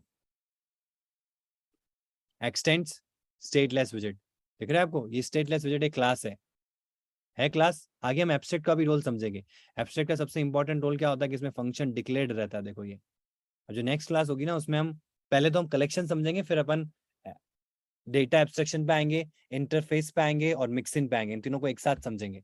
ठीक है, तो यहाँ पे देखो फंक्शन से बना हुआ पड़ा है, डेफिनेशन नहीं प्रोवाइडेड है। तो ऐसे फंक्शन जो होते हैं ना जो इंटरनली होते हैं किसी क्लास के अंदर और वो सिर्फ डिक्लेयर्ड होते हैं, तो उस क्लास को एब्स्ट्रैक्ट बनना पड़ता है, ताकि जिस जिस भी क्लास को ये इनहेरिट करे उधर इसको ओवरराइड करना ही पड़े। देख रहे हो आप इस बिल्ड फंक्शन को, ये बिल्ड फंक्शन यहाँ पे आपने अपनी डेफिनेशन दी है, कोई दूसरा होगा तो वो अपनी डेफिनेशन देगा। और यहाँ पे मैं एक साथ दो ऑप्शंस बताता हूँ आपको। देखो यहाँ पे एक स्टेटलेस विजेट है जो अपनी ऐप बिल्ड करने के लिए काम में कर रहा है, काम में आ रहा है। इसी के नीचे आओ, देखो एक होम पेज बना हुआ है, ये बाय डिफॉल्ट जो आता है उसी की बात कर रहा हूँ। इसने किसको एक्सटेंड कर रखा है, स्टेटफुल विजेट को एक्सटेंड कर रखा है। अगर मैं चाहूँ तो इसको भी स्टेटलेस कर सकता हूँ, सेम स्टेटलेस वाली फंक्शनैलिटी तो सेम ही रहेगी हमारी।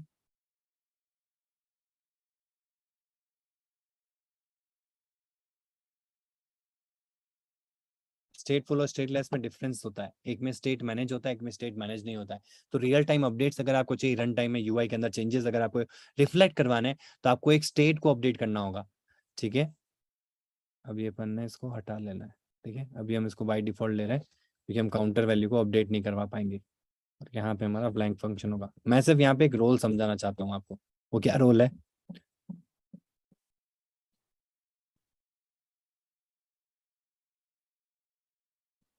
ठीक है, ये माई होम पेज भी किसको एक्सटेंड कर रहा है, स्टेटलेस विजेट को एक्सटेंड कर रहा है। ठीक है, और ये माई पेज माई ऐप जो है वो किसको एक्सटेंड कर रहा है, स्टेटलेस विजेट को एक्सटेंड कर रहा है। तो स्टेटलेस विजेट को मल्टीपल लोग एक्सटेंड कर रहे हैं, तो ये क्या हो गया, हायरार्किकल हो गया। एक पेरेंट क्लास के मल्टीपल चिल्ड्रन है, माई ऐप भी उसका चिल्ड्रन है, और आगे आप देखोगे सब उसी के चिल्ड्रन है। जैसे जैसे अगर मैं चलता हूँ यहाँ पे टेक्स्ट विजेट को देखो आप, इस पे जाओ, स्टेटलेस विजेट, समझ रहे हो।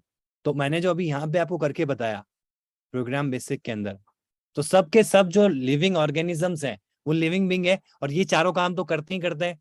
तो मेरे फ्लटर के अंदर भी सब जो है, जो आपको दिख रहा है, कुछ भी दिख रहा है आपको फ्लटर एप्लीकेशन के अंदर, सब विजिट है। तो उस विजिट की एक प्रॉपर्टी होगी जो किसने डिफाइन कर रखी है, फ्लटर ने डिफाइन कर रखी है। बाकी सब उसके ऊपर बिल्ड है। टेक्स्ट की प्रॉपर्टी होगी, वो विजिट की तो प्रॉपर्टीज को फॉलो करेगा ही करेगा, विजिट का जो लाइफ साइकिल है उसको तो फॉलो करेगा ही करेगा। साथ में टेक्स्ट के खुद के एट्रीब्यूट्स होंगे जिससे कि वो अपने आप में एक टेक्स्ट विजिट बना।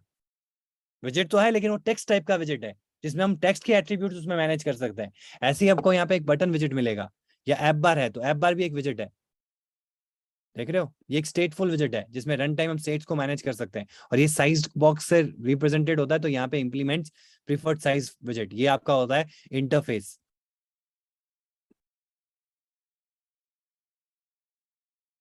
ये देखो एब्स्ट्रैक्ट क्लास, समझ रहे हो? इंटरफेस का मतलब भी ये होता है, मतलब यहाँ डायरेक्टली इंटरफेस नहीं होगा, बट जैसे आप जावा में जाओगे ना, तो जावा में क्या होता है कि अगर आपके सारे फंक्शन एब्स्ट्रैक्ट है तो आपको क्लास को एब्स्ट्रैक्ट करने की जरूरत नहीं है, आप उसको इंटरफेस डिक्लेयर कर सकते हो। तो इंटरफेस के अंदर जितने भी फंक्शंस होंगे ना, वो ज्यादातर क्या होंगे, एब्स्ट्रैक्ट ही होंगे।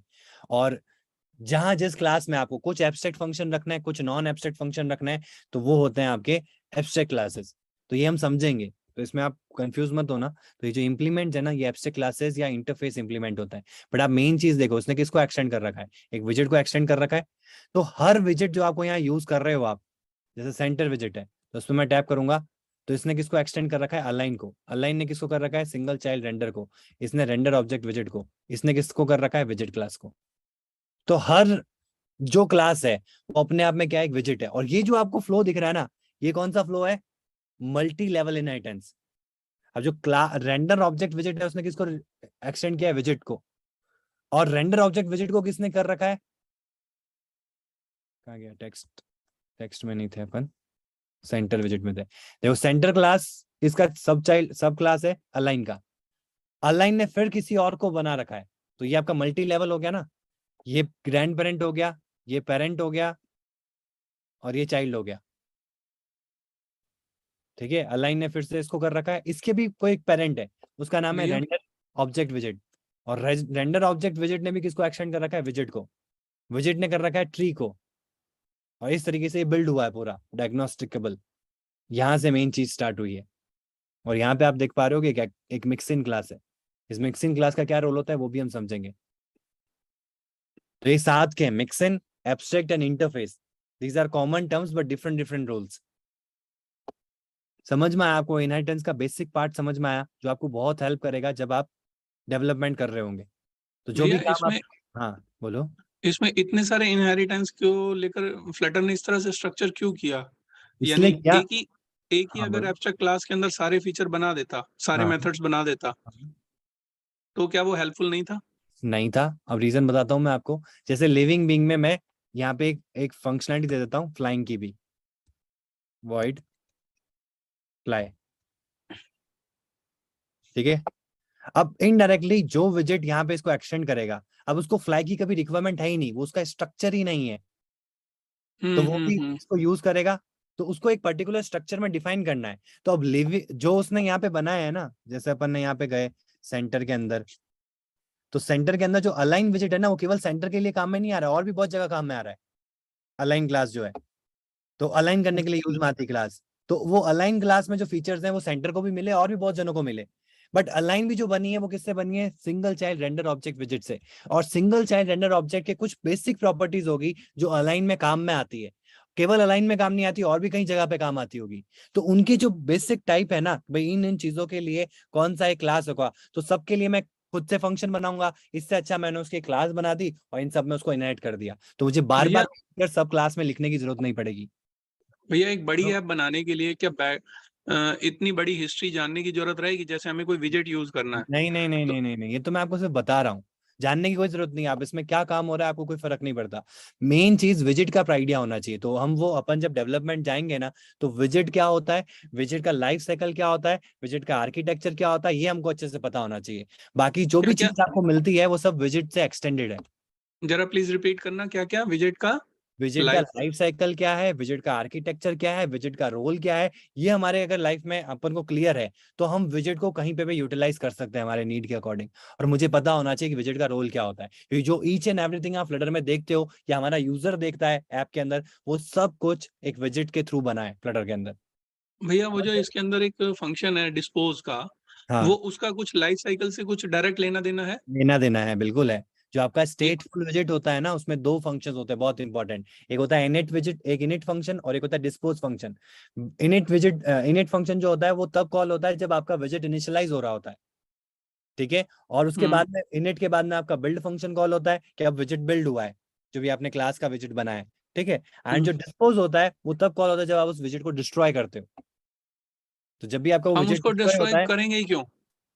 क्यों? जब मुझे अगर जैसे यूजर हमारा जहाँ पे विजिट लग रहा होगा, जैसे मेरी यूआई है इसमें इस जगह पे लग रहा है, तो अगर मैंने यूजर ने ऐप को क्लोज कर दिया, इस पेज को क्लोज कर दिया, तो पेज क्या हो जाएगा? डिस्ट्रॉय हो जाएगा। तो उसके अंदर जितने भी विजिट्स हैं वो क्या हो जाएंगे? डिस्पोज हो जाएंगे। अच्छा, ये फिर एक अच्छी प्रैक्टिस है कि जितने विजिट हमने उसमें हाँ लिए हैं उनको बिल्कुल, बाय उनको डिफॉल्ट डिस्पोज डिस्पोज। करने का पहले ही फंक्शन लिख दो। हाँ, डिस्पोज तो बाय डिफॉल्ट होता है। ये प्रॉपर्टी डिस्पोज तो बाय आपका डिफॉल्ट जब होता है। विजिट क्रिएट हो रहा है ना, तो विजिट के इनिट स्टेट, विजिट का जो इनिट फंक्शन है वो कॉल होगा जब विजिट इनिशियलाइज हो रहा है, और जब विजिट डिस्पोज हो रहा होगा तो विजिट डिस्पोज होगा, मतलब जब डिस्ट्रॉय हो रहा होगा तो डिस्पोज होगा। अब आपने उस विजिट में कुछ ऐसे फंक्शनलिटीज यूज की हैं या कुछ ऐसे वेरिएबल्स यूज किए हैं जो आप चाहो तो डिस्ट्रॉय कर सकते हो, नहीं तो वो गार्बेज कलेक्शन में चले जाएंगे। मैंने कुछ रन टाइम वैल्यू असाइन की है। अब जब मेरा वो विजिट खत्म हो रहा है तो मैं क्या करूंगा, मुझे वो ऑन डिस्पोज फंक्शन मिलेगा जो मुझे ये बताएगा कि देखो ये विजिट जो है ना डिस्ट्रॉय हो रहा है, तो आपको कुछ काम करना है क्या? तो मैं उस फंक्शन में मेरा काम कर दूंगा कि जब तुम्हारा विजिट डिस्ट्रॉय हो तो विजिट के रिगार्डिंग जितने भी मेरे को वेरिएबल चाहिए थे उनको मैंने मेमोरी एलोकेशन की थी तो उनको मैं डी एलोकेट कर दूंगा। तो ये बेटर प्रैक्टिस होती है। डिस्पोज जैसे आपका कि विजिट के ऊपर कॉल होता है। जैसे कि फॉर्म फील्ड वगैरह। हाँ, फॉर्म फील्ड में कंट्रोलर होता है, तो हाँ जी, कंट्रोलर को आपको। कंट्रोलर में जैसे वैल्यू ले ली और हाँ उसको डेटाबेस में भेज दिया, तो उसके बाद उसको यूज केस पे डिपेंड करता है ना हमें उसे डिस्पोज करना है या नहीं। हाँ, यूज केस में ही रहेगा ऑब्वियसली। अब जैसे उसमें कंट्रोलर का मेन रोल होता है, तो हाँ कंट्रोलर हाँ। कुछ मेमोरी एलोकेट कर रहा है, तो वो कंट्रोलर को आपको डिस्ट्रॉय करना होगा। आपको पता लग जाएगा कि भाई यार यहाँ पे हम डिस्पोज में आ रहे हैं, तो यहाँ पे हम इसको डिस्पोज कर सकते हैं। यानी अगर एक बारी सक्सेसफुल ऑथेंटिकेशन हो गया जैसे, तो उसके बाद चाहे हाँ उसको हम डिस्पोज कर दें। हाँ, अगर आप सक्सेसफुल ऑथेंटिकेशन हो गया तो हम अगले पेज पे चले जाएंगे, तो हम हाँ उसको जी। ऑन डिस्पोज पे उसके जितने भी ऑपरेशंस हम वहाँ यूज कर रहे थे उनको डी एलोकेट कर देंगे तो उस फिर उससे पर्टिकुलर यूआई के। वो इनवैलिड नहीं हो जाएगा? जैसे हमने एक डेटा लिया, हाँ यूजर से डेटा लिया हाँ और हमने उसको यूज किया, ऑथेंटिकेशन कर लिया और हमने उसको डिस्पोज कर दिया। हाँ, तो अब मेरा लॉगिन पेज का कोई सेंस है क्या? अब जब यूजर लॉगिन हो गया है तो वैसे भी हम यहाँ पे क्या करेंगे, हम उस पेज को तो वैसे भी डिस्ट्रॉय करने वाले हैं। अब लॉगिन पेज पे यूजर थोड़ा ना रहेगा जब यूजर सक्सेसफुली ऑथेंटिकेट हो गया है। जब यूजर हाँ सक्सेसफुली नहीं हुआ है, उसने इनवैलिड यूजर नेम पासवर्ड दे दिया है, तो नहीं करना है आपको। हाँ हाँ हाँ। समझ रहे हो? जब ठीक है ठीक है। सक्सेसफुली हुआ है तो वो वहां से अपने पेज से दूसरे पेज में जाएगा। जो अपने पेज से दूसरे पेज में जाएगा तो वहां पे उस पेज का डिस्पोज फंक्शन कॉल होगा। जब वो डिस्पोज कॉल हो रहा होगा तब मैं उसमें कंट्रोलर को डिसएलोकेट कर दूंगा मेमोरी से। इस तरीके से हम फंक्शनिंग करेंगे। डिस्पोज करके यानी हाँ ईमेल कंट्रोलर डॉट डिस्पोज। हाँ, मतलब उनकी वैल्यू डिसएलोकेट कर दूंगा। मतलब आपको ये समझना है कि हमको ये करना कहाँ होता है, डिस्पोज अपने आप होता है। मतलब ओके। डिस्पोज जो चीज है ना वो विजिट के अंदर होती है कि भाई ये विजिट डिस्ट्रॉय हो रहा है, तो अब आपने इस विजिट के अंदर कोई ऐसी मेमोरी एलोकेशन करी है जो आपको आगे रिक्वायर्ड नहीं है, तो आप डिस्पोज के अंदर उसको डिसएलोकेट कर दो यानी जैसे ही ताकि वो गार्बेज कलेक्शन ना हो। जैसे ही एलिमेंट चेंज होगा यानी राउट चेंज होगा, हाँ, तो रूट वो बाय चेंज होगा डिफॉल्ट तो डिस्पोज हो बाय डिफॉल्ट जाएगा। डिस्पोज हो जाएगा, तो उसका एक फंक्शन मिलता है ऑन डिस्पोज। जैसे ऑन इनिट वैसे ऑन डिस्पोज। तो डिस्पोज पे आप अपना एक फंक्शन होता है, इसको अब आप आगे अपन सीखेंगे, ये होता है मेथड हाँ जी। ओवरराइडिंग। इसको कहते हैं मेथड ओवरराइडिंग। ये हम्म, फंक्शन हमारा नहीं है, ये किसने बना रखा है? इस स्टेट क्लास ने बना रखा है। तो ये बिल्ड फंक्शन जो है ना इसको हम ओवरराइड कर हमारे हिसाब से। अब मैं इस स्टेटलेस विजिट को यहाँ पे बिल्ड फंक्शन, देखो यहाँ पे भी बिल्ड फंक्शन है, यहाँ पे भी बिल्ड फंक्शन है, बट इनका यूज केस अलग हो गया। यहाँ पे स्टेटलेस विजिट के अंदर बिल्ड फंक्शन के अंदर मैं रिटर्न क्या कर रहा हूँ? एक मटेरियल ऐप को रिटर्न कर रहा हूँ in the form of visit. और यहाँ पे मैं क्या रिटर्न कर रहा हूँ? स्केफोल्ड क्लास को रिटर्न कर रहा हूँ in the form of visit. देख रहे हो आप यहाँ पे? तो ये हम्म, क्या कर रहा हूँ, मैं अपनी डेफिनेशन प्रोवाइड कर रहा हूँ कि मुझे इस विजिट के अंदर क्या यूटिलाइज करना है, किसके लिए यूटिलाइज करना है। समझ रहे हो? समझ रहा हूँ। जैसे जैसे ह्यूमंस है ना, तो हम्म ह्यूमंस के हर एक लाइफ गोल्स अलग होते हैं ना, जैसे आपके अलग है, मेरे अलग है, किसी और के अलग होंगे। कोई हम्म क्रिकेटर बनना चाहता है, कोई कुछ और बनना चाहता है, तो सबका एक हम्म। रोल डिफाइंड है। ठीक है, बट क्लास तो एक से ही इनहेरिट होके आए हैं सबके सब। अब जैसे हमें ज्यादातर काम हमें स्टेटफुल में करना है, जैसे हमें स्कैफोल्ड हाँ बना के और उसके बाद हाँ हमें आगे रूटिंग करनी है। हाँ तो फिर हमें जो हम अपनी मटेरियल पेज क्लास लेंगे वो स्टेटलेस विजेट है। हाँ। तो हमें यानी हमें फिर मटेरियल पेज को हम इसने स्टेटफुल क्लास में बाय डिफॉल्ट क्यों नहीं दिया? किसने? इस पेज ने? फ्लटर ने क्यों नहीं दिया? यानी हमें दो दो क्लासेस लेने की जरूरत क्या रहेगी?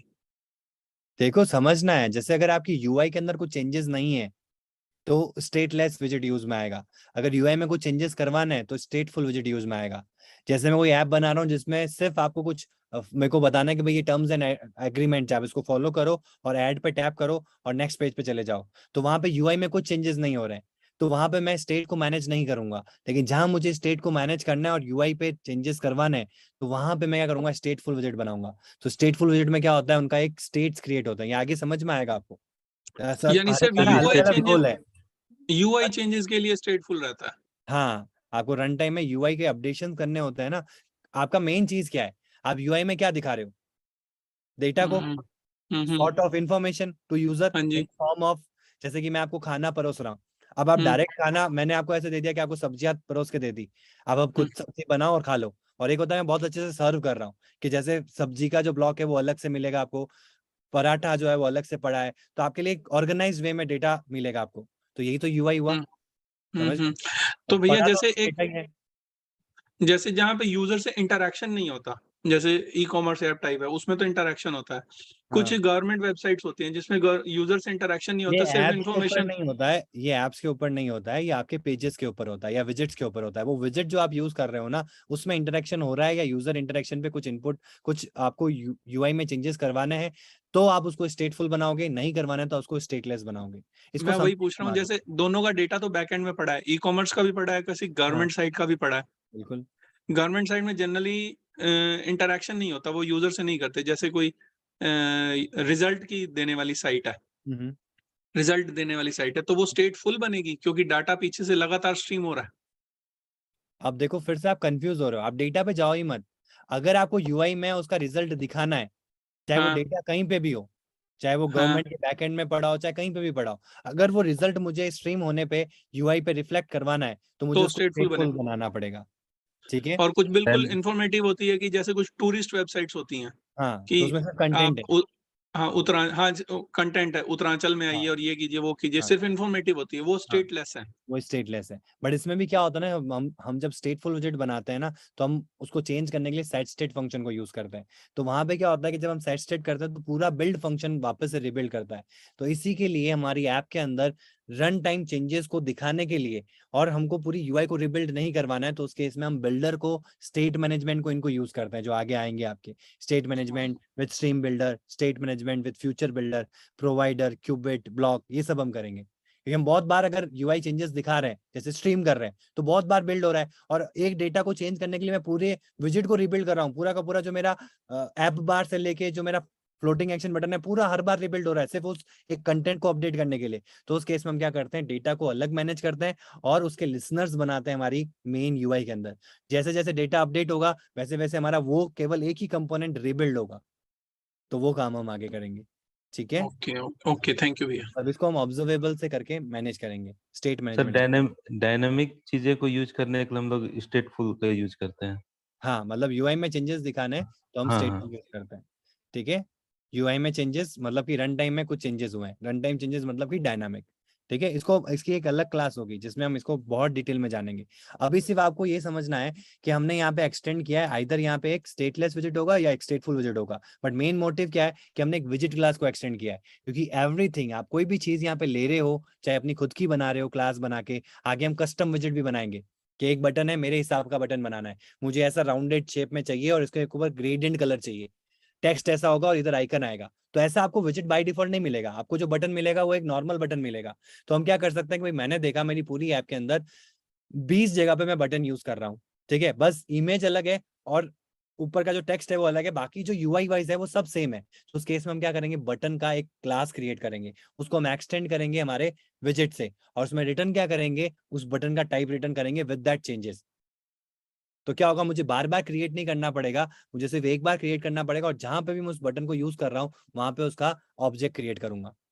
ठीक है, इसको हम और डिटेल में जानेंगे तो आपको आइडिया लगेगा। तो everything is related to this विजिट, एंड इस विजिट को हम अगर यूज कर रहे हैं, हम चाहते हैं कि हमारा ऐप भी है, जो हमारी क्लास भी है, वो विजिट की तरह फंक्शन करे, तो मुझे क्या करना पड़ेगा, इनहेरिटेंस करना पड़ेगा, और इनहेरिटेंस करने के लिए हमको एक्सटेंड्स कीवर्ड को यूज करना पड़ता है। Is it clear? अब हम नेक्स्ट क्लास में क्या करेंगे, रन टाइम पॉलीमॉर्फिज्म को देखेंगे। प्रीवियस टाइम में हमने क्या देखा था, स्टैटिक, याद है आपको?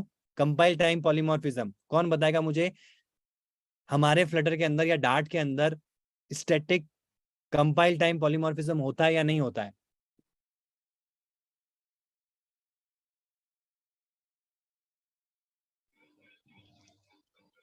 नहीं होता है। नहीं होता है पक्का? सब सब चैट में बताओगे मुझे? हमने थोड़े दिन पहले किया है और अपने बहुत डिटेल में समझा है। मेथड ओवरलोडिंग होता है कि नहीं होता है डाट में, और नहीं होता है तो हम उसके लिए क्या यूज करते हैं? स्कोप फंक्शन इसमें नेम पैरामीटर। हाँ, नेम्ड पैरामीटर्स यूज करते हैं। हाँ सर, Optional नेम्ड नहीं। और पोजिशनल पैरामीटर यूज करते हैं। हाँ, नेम्ड और पोजिशनल, जिसको हम कह सकते हैं ऑप्शनल पैरामीटर्स के टाइप।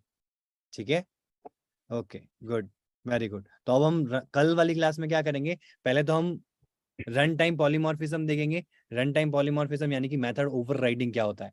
ये आपको तभी फंक्शन अवेलेबल होता है जब आप इनहेरिटेंस करते हो, कोई आइटम को इनहेरिट करते हो, तो जो सुपर क्लास है, जो आपकी पेरेंट क्लास है, उनमें कुछ फंक्शंस है, उनको आपके हिसाब से आपको ओवरराइड करना है। तो वो कैसे करते हैं, ये हो जाने के बाद में, ये समझने के बाद में, हम एब्स्ट्रैक्ट क्लासेस क्या होती है, मिक्सिंग क्लासेस क्या होती है और इंटरफेस क्लास क्या होती है, ये चीज क्लियर करेंगे।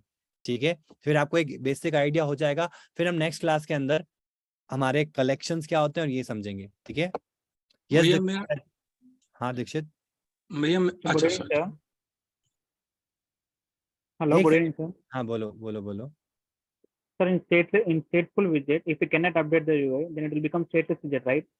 Yes, Then why we have stateless widget? If we cannot update the UI, it will become stateless widget, right? because In stateful if my widget. UI doesn't offer any UI changes in runtime, I Yeah. will be not using that stateful widget. क्योंकि stateful widget जब आप create करते हो ना, तो आप एक अलग से स्टेट की मेमोरी को असाइन करते हो, क्योंकि वहां पे क्या होता है, एक विजेट के अंदर एक स्टेट मैनेज हो रहा होता है उसका। उसको आप रन टाइम में क्या कर रहे होते हो, उसको बोल रहे होते हो कि देखो चेंजेस हुए हैं, आप तुम अपने आप को रिबिल्ड करो। तुम जब रिबिल्ड होंगे तो तुम्हारा मल्टीपल स्टेट्स को मैं मैनेज करूंगा। तो वहां पे हमको स्टेटफुल की जरूरत होती है। जहां मुझे स्टेट को मैनेज नहीं करना है, मेरे को सिर्फ कंटेंट दिखाना है यूजर को, मुझे उसके अंदर कुछ भी चेंजेस नहीं दिखाना है उस रन टाइम पे, तो उस केस में मैं उसको स्टेटलेस ही रखूंगा। But most of the times आप मान के चलो कि हम ज्यादातर स्टेटलेस विजेट की जगह स्टेटफुल विजेट को ही यूज करेंगे। बट उससे भी ज्यादा मैं आपको बताता हूँ कि हम स्टेटफुल विजेट क्यों यूज करते हैं, कंटेंट को अपडेट करने के लिए, ताकि कंटेंट यूआई पे दिख सके। और उस कंटेंट को अगर हम इस तरीके से मैनेज कर रहे हैं ना, तो ये गलत तरीका होता है। इसका सही तरीका होता है कि आप अपनी ऐप में स्टेट को अच्छे से मैनेज करो।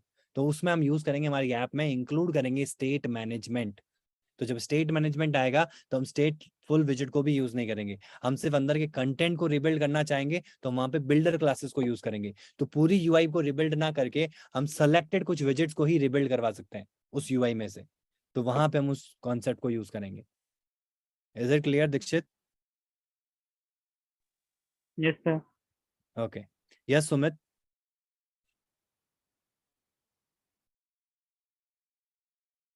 सर सुपर क्लास कोड करके बता देते। सुपर क्लास कोड करके मतलब सुपर का कोई फंक्शन यूज करना है तो ये लो, देखो ये हमारा स्क्रीन विजिबल है ना आपको, जैसे कि यहाँ पे फ्लाइंग हो रहा है, ठीक है, वॉकिंग हो रहा है, तो लिविंग बीइंग का कुछ फंक्शन यूज करना है। तो सुपर डॉट इनहेल, ये हो गया। इसका मतलब क्या हुआ, पेरेंट क्लास कौन है, ये इसका इनहेल फंक्शन। अब जब भी ये वॉक करेगा, पहले इनहेल करेगा फिर वॉक करेगा। मैं बाकी सब बताता हूँ, सिर्फ मैं आपको वॉक फंक्शन को बताता हूँ। भैया यही सुपर पर्पस उसमें कंस्ट्रक्टर में जब लगाते हैं की के साथ, उसका क्या मतलब रहता है भैया? का मतलब ये होता है कि जो पेरेंट क्लास का हम असाइन कर रहे हैं की को, की का मतलब क्या होता है कि जब आप ट्रीज बनाते हो ना, तो ट्रीज के हर इंडेक्स पे वापस एक ट्री होता है, पता है आपको? जैसे मेरा ट्री फॉर्मेशन है, तो एक ट्री के अंदर 2 चाइल्ड है, अब हर एक चाइल्ड के अंदर और फर्दर चाइल्ड है, फिर हर एक चाइल्ड के अंदर और अलग चाइल्ड है। तो इसमें क्या होगा कि आप किसी भी नोड पे उठाओगे ना, तो उनका खुद का एक ट्री होगा। रूट नोड तो है, रूट नोड को उठाओगे तो पूरा ट्री होगा। और जिस नोड की मैं बात कर रहा हूँ, किसी को मैं सेलेक्ट कर लूँ, तो जिसको भी सेलेक्ट करूंगा उसके अंदर खुद का एक सब ट्री बनेगा। तो अगर मुझे उनके सब आइटम्स को एक ही साथ अपडेट करवाना है या चेक करवाना है, तो वहां पे की का कॉन्सेप्ट यूज में आता है। तो वहां की यूज, कंस्ट्रक्टर के अंदर कंस्ट्रक्टर के अंदर हम उसको असाइन कर रहे हैं की को, सेम की को हर जगह। तो उससे जितने भी चाइल्ड क्रिएट होंगे ना, उन सबको वो की असाइन होगी। तो मैं उसके बाहर से अगर सारी वैल्यूज को अपडेट करना चाहता हूँ, तो एक की से ही मैं कर पाऊंगा। या आगे समझेंगे हम की वाला कॉन्सेप्ट, ठीक है? समझेंगे ना? हाँ बिल्कुल समझेंगे, ये तो हमारा मेन क्योंकि पार्ट है। मैंने काफी वीडियोस वगैरह में देखी आपकी जो जैसे यूट्यूब पे वीडियो। हाँ, मैं आपको एक एग्जांपल लेके समझाता हूँ, फिर आप बताना मुझे। जैसे मैं आपको बताता हूँ, एक बहुत अच्छा एग्जांपल है की का कॉन्सेप्ट में बताता हूँ। जैसे हम वैलिडेट करते हैं, तो आपने सपोज दैट एक फॉर्म बनाया है, ठीक है, साइन अप फॉर्म, जिसमें आपका यूजर का नाम होगा, मोबाइल नंबर होगा, ईमेल होगा, पासवर्ड होगा, ठीक है, ये 4-5 मैंने एक साथ क्या बना दिए, टेक्स्ट फील्ड्स बना दिए। अब मैं हम्म। बटन के टैब पे चाहता हूं कि मैं पांचों का वैलिडेशन एक साथ कर पाऊं, तो उस केस में क्या करूंगा, मैं की क्रिएट करूंगा और उस की को सारे टेक्स्ट फील्ड के साथ में अलॉट कर दूंगा। तो फिर मैं उस की वो को जो आप फॉर्म validate की किए- बात कर रहे हो? हाँ, फॉर्म की बात कर रहा हूँ। नहीं एक नहीं भैया, मैं example बता- उस टाइप की बात नहीं कर रहा हूँ, मैं बोल बहुत रहा सारी हूँ कीज होती है। हाँ बोलो। जैसे वो कंस्ट्रक्टर के अंदर लिख देते ना कि हाँ, सुपर डॉट की इज इक्वल टू, वो मतलब यही तो देखो, वहां क्या होता है ना कि आपने विजेट को वहीं रखा है। आप देखो बहुत आगे चल रहे हो, तो आगे मत चलो। अच्छा जब ये चीजें अच्छा आएंगी ना तो आपको समझ में आ जाएगा। मतलब ये ठीक कॉन्सेप्ट तब समझ में आप कैपेबल या कंज्यूमेबल होंगे जब आप इसके पहले के कॉन्सेप्ट को समझोगे। ठीक है, तो आपको की का कॉन्सेप्ट भी समझ में आएगा और उस दिन आप मुझे कहोगे हाँ अब क्लियर हुआ। तो वो ठीक है। जो टाइम अपन उसके लिए मतलब क्या कहते हैं, एडेप्टेबल होंगे ना, तो उस समय वो हम्म, टॉपिक भी आएगा और अब उसको एग्जीक्यूट करके भी देखेंगे रियल लाइफ में। ठीक है, फिर अपन की ठीक है। प्रैक्टिकली यूज कर रहे होंगे। अच्छा, एक मेरी छोटी सी प्रॉब्लम है, मैं स्क्रीन शेयर करना चाह रहा हूँ, सिर्फ 1 मिनट, और चाहे तो उसके बाद कर एक करूँ सेकेंड, अभी रुको, अभी एक बार सबके डाउट क्लियर हो जाए फिर मैं आपकी स्क्रीन शेयर करने का ऑप्शन देता हूँ। तो रमन डॉट वॉक है, और रमन डॉट वॉक में मैंने क्या किया है, सुपर वाला फंक्शन लगाया है ना।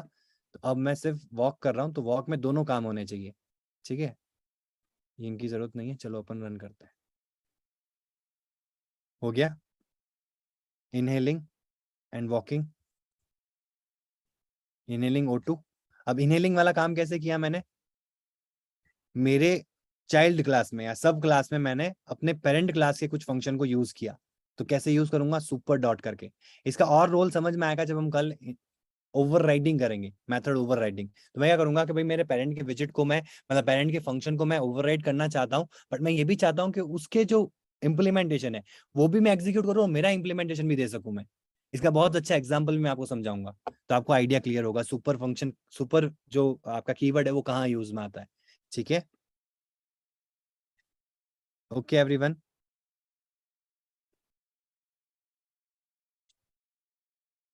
हेलो।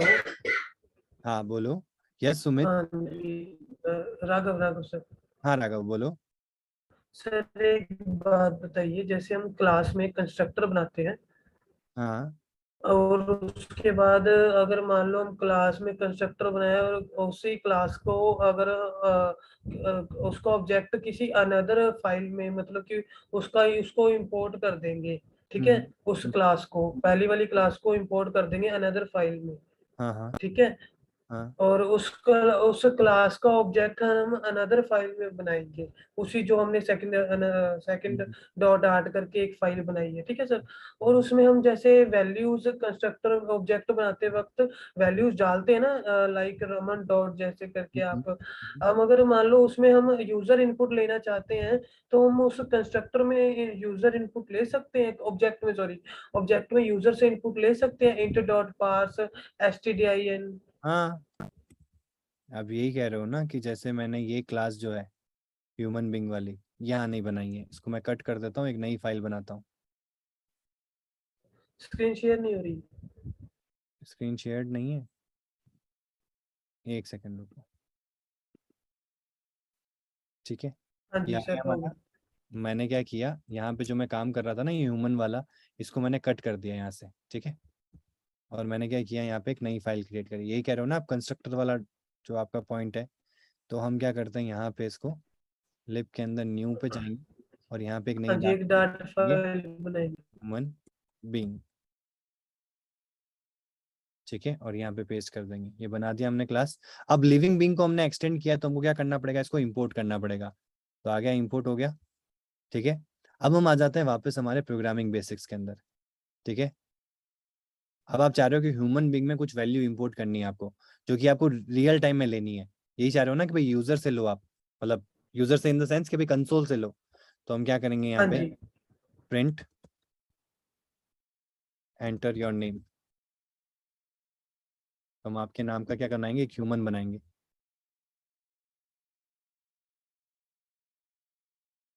ठीक है, और यहाँ पे क्या करेंगे, var name is equals to std in dot read line sync और नहीं एक्सक्लेमेशन। सर, ये नहीं सर, ये नहीं सर। तो मेरा जस्ट कंसर्न इतना है, जैसे आपने कोई क्लास बनाई है और उस क्लास में आपने कंस्ट्रक्टर वगैरह सब कॉल करवाया, जब आप उसका ऑब्जेक्ट बनाते हो ना क्लास का, हाँ। ऑब्जेक्ट किसी अनदर डाट फाइल में आप बना रहे हो, ऑब्जेक्ट किसी अनदर क्लास फाइल में बना रहे हो, अनदर डाट फाइल तो इसी यहाँ क्लास पर का ही ऑब्जेक्ट आप अनदर डाट फाइल। देखो, ये हमारा अलग क्लास है, इसके अंदर हम कंस्ट्रक्टर बना हाँ लेते हैं। जी, हम क्या करते हैं, इसमें स्ट्रिंग ले लेते हैं, हाँ जी, स्ट्रिंग नेम, और हम क्या करते हैं, ह्यूमन बीइंग। कल अपन ने देखा था, दिस डॉट नेम ले लेते हैं, ठीक है। और इसको हम क्या करेंगे, क्वेश्चन मार्क ले लेते हैं, या क्वेश्चन मार्क नहीं ले तो नेम तो हमारे लिए रिक्वायर्ड है, तो हम रिक्वायर्ड भी बना सकते हैं। तो यहाँ पे जहाँ भी वॉकिंग आ रहा है वहाँ पे आ जाएगा name walking, dollar name walking, ठीक है। अब यहाँ सब जगह मैं नेम को यूज कर रहा हूँ, आपका क्वेश्चन जो है उसके हिसाब से मैं मॉडिफाई कर रहा हूँ, ठीक है। Okay sir. अब हम आते हैं मेन के अंदर, कहाँ गया हमारा, जो हमारा यहाँ पे अब क्लास कहीं और है और ऑब्जेक्ट कहीं और कॉल हो रहा है। तो ह्यूमन बीइंग हो गया। अब ह्यूमन बीइंग इजंट डिफाइंड आ रहा है, तो पहले हमको क्या करना पड़ेगा, इसको इंपोर्ट करना पड़ेगा। तो ह्यूमन बीइंग की डाट को फाइल को मैंने इंपोर्ट कर दिया। अब ये कह रहा है इसमें नेम रिक्वायर्ड है, तो हम लिखेंगे नेम, और नेम कॉलन में हम क्या दे देंगे, जो हमारा नेम है, जो यहाँ से आया है, ठीक है। अब इसमें हम देखो फंक्शन वॉक कॉल हो रहा है, तो हम इसको रन करते हैं। तो अब जो मैं नाम दूंगा ना यहाँ पे, एंटर योर नेम राजीव, आ गया राजीव वॉकिंग। जी सर। जो इनपुट आपने दिया वो इनपुट सीधा कंस्ट्रक्टर में पास हुआ, और उसके हेल्प से आपका एक ऑब्जेक्ट क्रिएट हुआ, और उसकी पूरी क्लास में वो यूज में आ रहा है। मैं रनिंग यूज करूंगा तो आ जाएगा राजीव रनिंग। अब मैं जिस नाम से ऑब्जेक्ट क्रिएट करूंगा उस नाम को यहाँ पे ये यूज कर लेगा। तो ये कंस्ट्रक्टर विथ इनहेरिटेंस वाला काम हो गया। ओके राघव, समझ में आया? Okay okay sir. एक्चुअली ना सर, मैं कोई एक वीडियो देख रहा था, उसमें ना वो उन्होंने टास्क दिया था भी आप ना ये वाली मतलब कि एम्प्लॉय की क्लास बनाओ, और उसमें से आईडी और उसका फर्स्ट नेम और लास्ट नेम दोनों आपने यूजर से इनपुट लेने हैं। तो मतलब कि मैं कहते करने की कोशिश कर रहा था, मेरे से हो नहीं पा रहा था, उसकी प्रॉब्लम कोई सॉल्व बात नहीं हो नहीं, पा रही थी, आप है ना एक इसीलिए काम मैंने करो, जस्ट डाउन टू क्लियर किया। अब समझ में आया, फिर से ट्राई करना, और कल जब सेशन ओवर होना तो आप अपना स्क्रीन शेयर कर लेना मेरे साथ में, और अगर उसमें फिर से दिक्कत है तो आप पूछ लेना। बस आगे का मत पूछना, क्योंकि मैं आपको पहले ही सबको यही बता रहा हूँ कि आप आगे का पूछोगे ना, अभी क्या हो रहा है ना, आपको एक्साइटमेंट है, जो कि बहुत अच्छी चीज है, होना चाहिए और ये एंड तक रहना चाहिए। बट अगर आप पहले की चीज को सोचने लग जाओगे ना अभी, तो आपको बेसिक कॉन्सेप्ट को आप स्किप कर जाओगे। तो बेसिक बिल्डिंग करोगे ना, तो आगे वो सारे कॉन्सेप्ट जो आपके आ रहे हैं ना, वो सब आपको समझ में आएंगे। ये मेरा चैलेंज है आपसे, आएंगे जरूर, ठीक है। क्लियर है? ठीक है सर, ठीक है। Okay. Thank you sir. Okay, welcome. Okay, yes Sumit. Hello हाँ सुमित, बोलिए। सर, मैं करता अगर हम कोई क्लास को एक्सटेंड करते हैं, ठीक है, हम्म जैसे हमने बी क्लास है कोई जो ए हम्म को एक्सटेंड कर रही है, हम्म। तो दोनों में कंस्ट्रक्टर होंगे हमारे, ठीक है। हाँ हाँ तो दोनों कंस्ट्रक्टर ऑटोमेटिकली कॉल होंगे ना, अगर मैं हाँ, बी का ऑब्जेक्ट बिल्कुल बनाता हूँ। बिल्कुल। और पहले किसका कॉल होगा, पहले ए का होगा या बी का पहले होगा? पहले जो जिस क्लास का, यही तो अपन ने फर्स्ट टाइम देखा था, जिस क्लास को मैं एक्सटेंड कर रहा हूँ, जैसे मैंने क्लास ए बनाया और मैं एक्सटेंड कर रहा हूँ क्लास बी को, ठीक है, और मैं क्लास ए का ऑब्जेक्ट बना रहा हूँ, समझना हाँ इस चीज को। तो हाँ। क्लास ए का ऑब्जेक्ट क्रिएट होने जाएगा ना, तो वो किसको एक्सटेंड कर रहा है, बी को, तो फिर बी को पहले क्रिएट करेगा, फिर उसको क्या करेगा, इनहेरिट करेगा, फिर हमारा कॉन्सेप्ट आएगा। तो पहले जिस क्लास को वो इनहेरिट कर रहा है, जैसे कि लिविंग बीइंग है, तो पहले लिविंग बीइंग का जो कंस्ट्रक्टर है ना, वो कॉल होगा आपका। ये जो इसके अंदर अगर मैंने कंस्ट्रक्टर बनाया होगा ना, तो पहले ये ऑब्जेक्ट क्रिएट होगा, फिर ये इनहेरिट होगा उस ऑब्जेक्ट से, और फिर अपने अंदर उसकी फंक्शनैलिटी डालेगा। समझ रहे हो? मतलब रियल लाइफ में आप देखो, पेरेंट पहले आए कि चाइल्ड पहले आया? पेरेंट। पेरेंट पहले आया ना, तो वही वाला कॉन्सेप्ट है। तो मेमोरी एलोकेशन होती है, क्लास बना के रख दी, उससे कुछ नहीं होगा। जब आप उसको कॉल कर रहे हो ना, तो उसको एक मेमोरी एलोकेट होगी। जब आप ऑब्जेक्ट क्रिएट करते हो तो उसकी मेमोरी एलोकेट होती है। अब आप ऑब्जेक्ट तो क्रिएट कर रहे हो ह्यूमन बीइंग का, ठीक है, बट लिविंग बीइंग की तो मेमोरी एलोकेशन है ही नहीं। तो वो जिसको एक्सटेंड कर रहा है, उस क्लास का ऑब्जेक्ट क्रिएट होगा, उसको इनहेरिट करेगा आपका ह्यूमन बीइंग, फिर आप ह्यूमन बीइंग के कोई भी ऑपरेशन है, या आपने लिविंग बीइंग के कोई ऑपरेशन है, वो ह्यूमन बीइंग की हेल्प से करवा सकते हो। ठीक है सुमित? ठीक है सर। और ओके, सर एक डाउट और था, बट वो लास्ट में पूछूंगा, इसका मुझे। ठीक है, पूछ लेना लास्ट में, ठीक है। देखो जो भी एडवांस कर रहे हो ना, देखो बाकी बच्चों को प्रॉब्लम हो रही है तो एडवांस में मत जाओ। मैं आपको फिर से रिक्वेस्ट कर रहा हूँ, आपको दिक्कत आ रही है कोई दिक्कत नहीं, क्योंकि आपको इसलिए दिक्कत आ रही है क्योंकि आप बेस पे हो और आप कुछ ऐसा कर चुके हो जो बहुत आगे का है या थोड़ा सा आगे का है या इससे आगे का है, तो वो चीजें आएंगी आगे, तो आपके वो सारे डाउट्स क्लियर होंगे। नहीं ठीक सर, है, वो एक्स कोड में थोड़ा इशू है वो। हाँ वो मैं एक नॉर्मल बात बता रहा हूँ आपको, हाँ ठीक है, क्योंकि मैंने अभी चैट्स पढ़े ना तो उनके लिए थोड़ा इनकम्फर्टेबल हो रहा है, तो इसलिए मैं कह रहा हाँ, इसलिए लास्ट पूछ लूंगा सर। हूँ। ओके ओके, यस गौरव, आपने हैंड रेज कर गुड रखा है। Evening sir. Very good evening. Sir मुझे एक चीज़ बस पूछनी थी, जैसे कल आपने जो असाइनमेंट दिए थे हाँ उसमें से एक था कि प्राइम नंबर अंडर 100 या एक हाँ रेंज के बीच में, ठीक बिल्कुल, है, तो वो हो नहीं पा रहा। एक बार आप वो थोड़ा आइडिया दे दोगे सर उसका मैं थोड़ा देता सा, हूँ आइडिया, देखो जैसे अंडर 500 करना हो या अंडर 100 मैं करना हो। बताता हूँ आपको। Good question, very good. Try आप ही करोगे, इसका सेशन होगा मैं करवाऊंगा, लेकिन पहले ट्राई जरूर करना है। देखो मैंने आपको बोला प्राइम नंबर निकालना है बिफोर 500, मतलब मेरे पास में एक रेंज है, मतलब मुझे 1 से स्टार्ट होना है और 500 तक जाना है, और इनमें से 1 में अगर मैं देखूँ तो 1 प्राइम नंबर है, 1 मेरा प्राइम नंबर है, 1 एक स्पेशल केस प्राइम नंबर है। अब 1 को कोई लोग प्राइम नंबर बोलते हैं, कोई नहीं बोलते हैं। 2 प्राइम नंबर है, 3 प्राइम नंबर है, तो मैं कहाँ से स्टार्ट करूंगा, 4 से स्टार्ट करूंगा। तो फॉर लूप अपन ने देखा था, फॉर लूप को इनिशियलाइज कहाँ से करेंगे, ठीक 4 है, से, less four, than 500, less than equals to 500 and ठीक है, प्लस प्लस।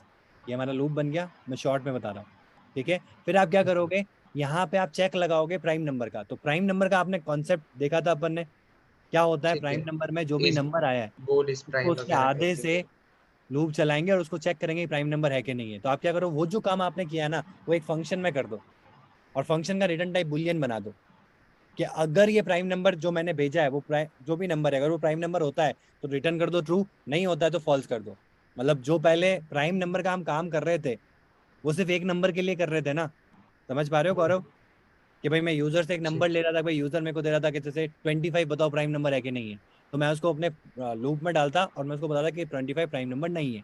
ठीक है, अब मैं यूजर से नहीं पूछ रहा हूँ, यूजर से मैंने अपर रेंज पूछ ली है 500, तो मैं 4 से शुरू होऊंगा और 500 तक चलूंगा। जो भी नंबर्स आ रहे हैं बीच में उनको क्या करता रहूंगा, प्राइम नंबर वाले फंक्शन में चेक करवाता रहूंगा कि अब यूजर ने नंबर दिया है ये 4, अब दिया है 5, अब दिया है 6, समझ रहे हो।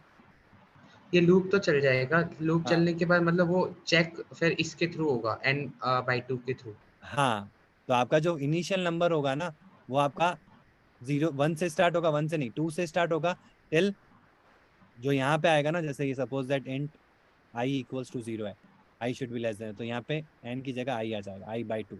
तो इसके अंदर जो आप लूप लगाओगे ना वापस प्राइम नंबर के लिए, तो वो चलेगा 2 से लेके i/2 तक।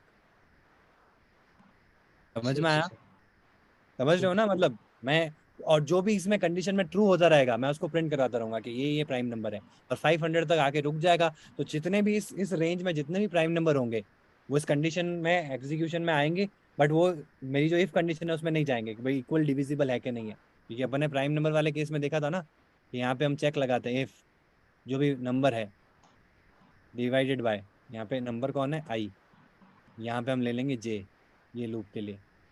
ठीक है, I divided by modulus J equals to 0। अगर ये कहीं पे भी हो जाता है तो फिर वो क्या है, प्राइम नंबर नहीं है। और अगर नहीं होता है मतलब इस लूप में नहीं आया तो प्राइम नंबर रहेगा, तो वो प्रिंट करवा देंगे कि ये प्राइम नंबर है। तो ऐसे सारे नंबर प्रिंट होते रहेंगे जो एक्चुअल में प्राइम नंबर है। समझ में आया। ठीक है sir, okay okay, okay good. Okay sir, thank you. Yes Supriya.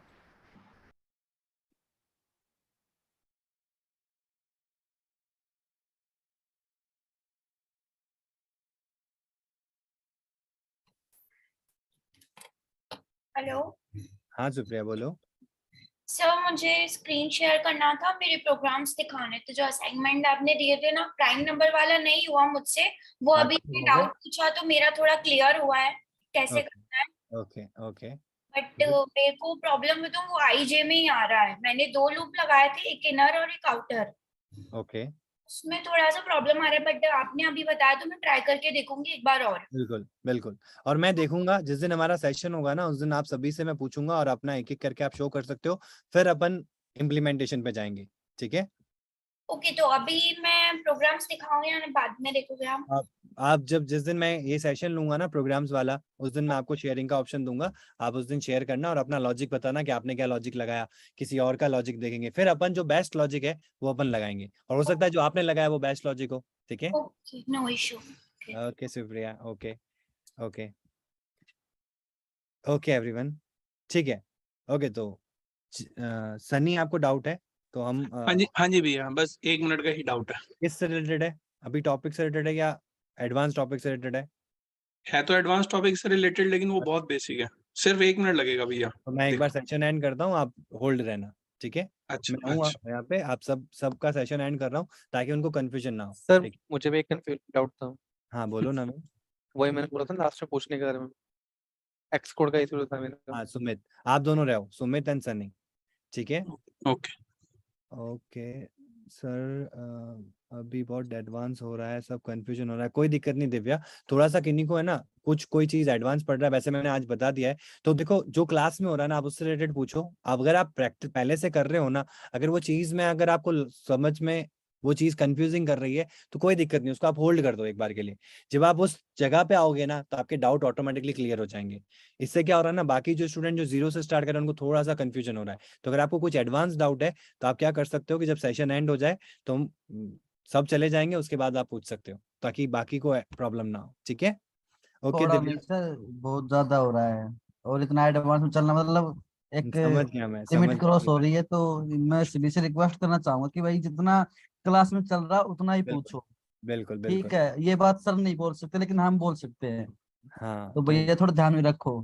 हाँ तो देखो, जिनके लिए प्रॉब्लम हो रही है उसका अपन मेक श्योर करेंगे कि जैसे सेशन रहेगा तब तक आपका जो चल रहा है उसी के बेसिस पे आप डाउट्स पूछो।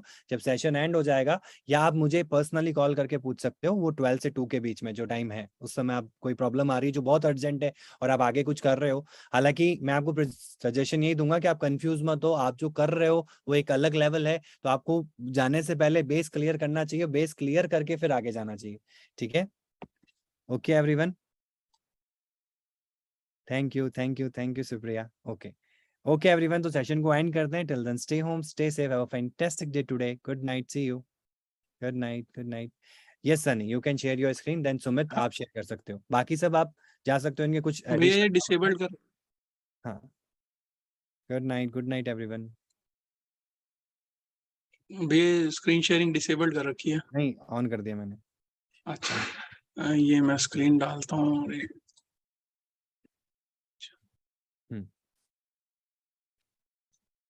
भैया बस ये 1 मिनट का ही मेरे को ये हाँ पूछना है, मैंने ये पेन निकाल के ही रखा हुआ था। हाँ बोलो।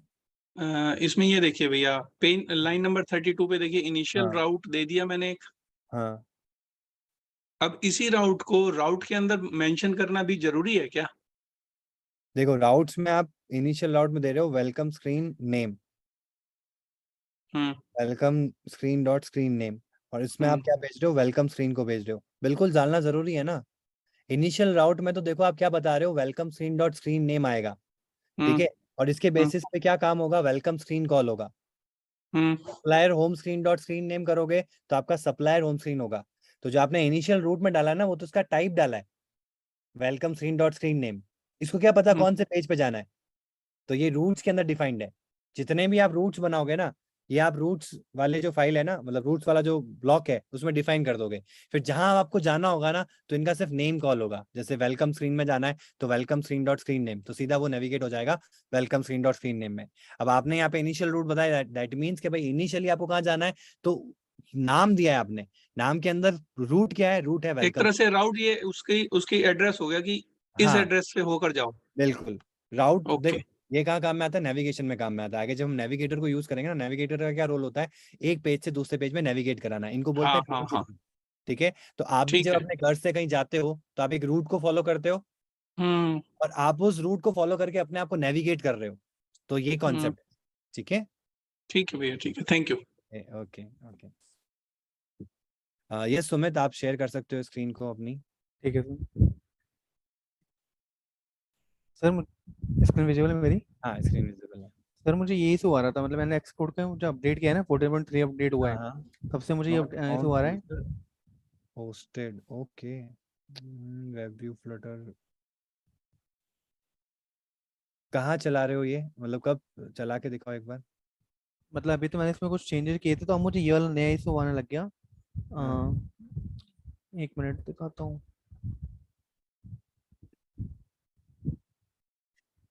वेलकम सनी।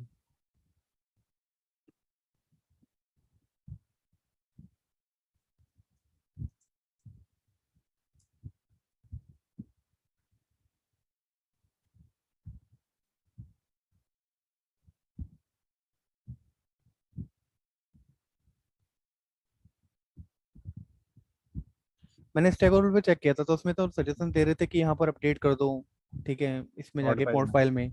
तो वो मैंने करके देखा सब चीजें, तो उससे वो एरर रिमूव हो गया, फिर ये नए एरर आने लग गए। मुझे एक काम करो, जो भी हम्म, आपकी एरर आ रही है ना, हाँ। स्क्रीनशॉट दे दो, क्योंकि इसमें बहुत सारे परम्यूटेशन कॉम्बिनेशन होता है। एक तो आपका रनिंग पॉड इंस्टॉल एरर आ गया, हम्म, इसमें क्या इशू आ रहा है? ये आप कोई डेटाबेस से ऊपर काम कर रहे हो क्या? फायरबेस है इसमें। फायरबेस पे काम कर रहे हो। Assigning platform iOS with version 9.0 on target runner because no platform was specified. Please specify a platform for this target of your profile pod file. तो टारगेट स्पेसिफाई किया आपने? इसमें इसमें देखो यहाँ पे ऑप्शन आ रहा है ना कि कह रहा है कि आपने कोई टारगेट स्पेसिफाई नहीं किया है। No platform was specified, target platform. But मुझे समझ नहीं आ रहा कहाँ पर सेट करना है इसको।